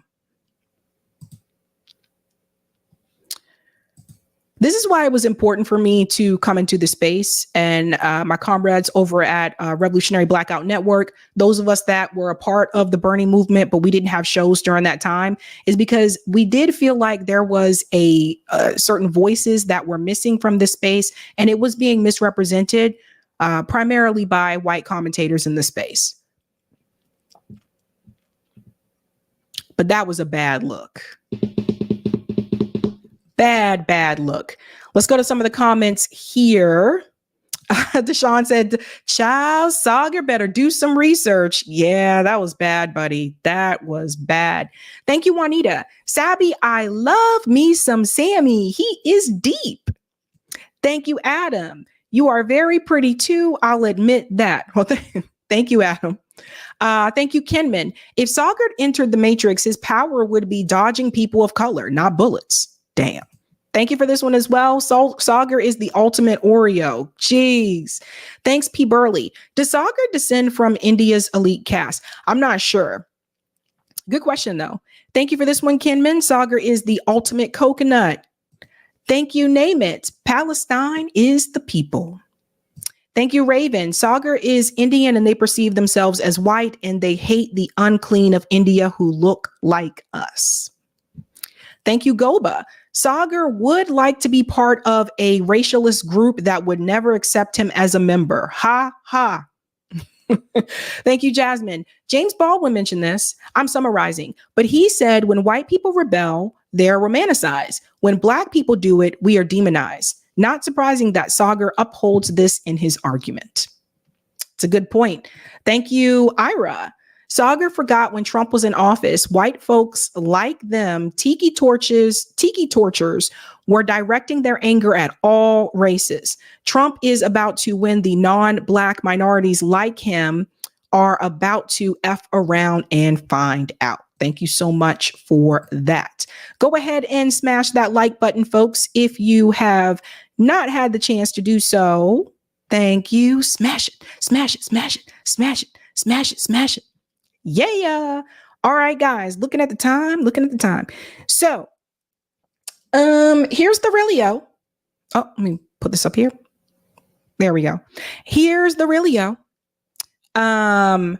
I still have Colorado, which I can do on Thursday, but it's up to you guys. Either we're starting Colorado tonight or we can do a call-in. What do you guys prefer? Colorado or call-in? And I can get that prepped, actually. You'll have to let me know in the chat. Colorado or call-in? Do do do do do do do do. That girl was a dancing machine. Call-in, says CBC voter. Call-in, Colorado. It's close. Call-in. Someone said Green Party. Call-in. It looks like call-in has most of them. Okay, so I can go ahead and set up the Zoom room. That girl was a dancing machine. All right, let's see. Okay. Tuesday. Okay. All right. Okay, that was quick and done. Okay, add to Callie, and then I can go ahead and add this in the chat as well. That girl was a dancing machine. Put on jeans. Let me open this up here. She didn't want to dance. She got on the dance floor. Oh. She had to put on her pants. She was a dancing machine. That girl was a dancing machine. Okay, let me do this here. She's a dancing machine. All right, and I'm just going to put the link to it in the chat. And then we can go ahead and dive in. And then you'll just have to remember, guys, like before,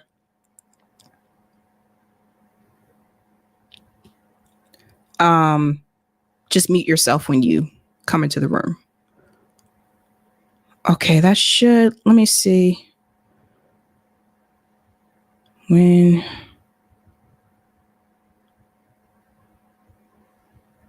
Let's see. Okay, there we go. All right, so you can dismiss, let me put this up here. Dismiss that part that says, oh, you can't click on ID anyway. Let me go ahead and open the room. And then the passcode's there, and I can also pull up the passcode at the bottom of the chat. So let me go ahead and start the room here. That girl was a dancing machine. She got it on the screen. Okay, and the passcode. Okay, I see people entering the room now. Just go ahead and mute yourself when you come in, and I can put the passcode up on the screen as well. So let me do that for everybody.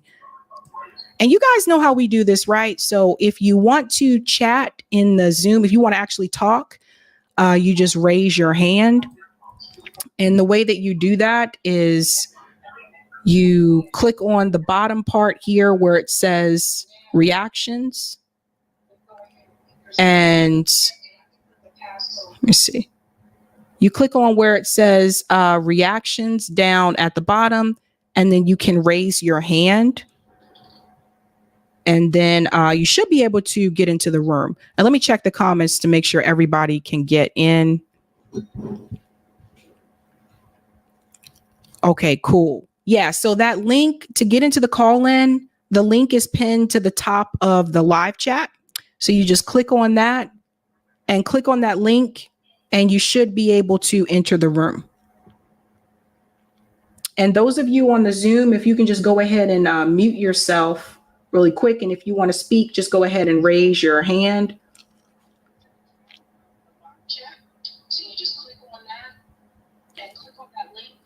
And then I think that I can send this via my newsletter too. So I'll just put it on the newsletter as well, so people can know. You know, say call in live. And we already have some names or some hands that are raised. So let me just go ahead. Well, let me remove this first and foremost. I'll keep that there for you, actually. What am I doing? Oh, sending it out via newsletter. So that's another thing, guys. For those of you that are new, the oldies but goodies, they know this. But for those of you that are new, if you sign up for my Substack newsletter, you'll get these notifications. So like anytime I'm doing a live stream, I send out a notification via Substack about 25 minutes beforehand. And anytime I have a clip that's coming out, I send that out as well. And I got back into the habit of sending this out for these call-ins as well. Just for people, like some people come into the live chat later and they're like, hey, how do I join this? And it's, you know, they're like, what's happening? So you'll see this here. Actually, let me share my screen and I'll show you so you guys can see what it looks like. So right now I'm sharing the screen so you can see me setting up the newsletter for the call-in. And that's just going to go out to people. We're live on call-in now. So they got the link and everything that they need. And I just send out the newsletter. So this is another thing, like a lot of times people ask, like, how do I know when you're live? Like you can get the update from my newsletter, but also publish without the buttons. But also you can also tell because my schedule is also posted to the about section of my channel. So that's just something to tell you. Those of you that are in Florida, please be safe. Please be safe and take care of yourself. All right. All right, guys, that is it for me tonight. I'll be back Thursday night. Have a good night. Keep up the fight. Yeah.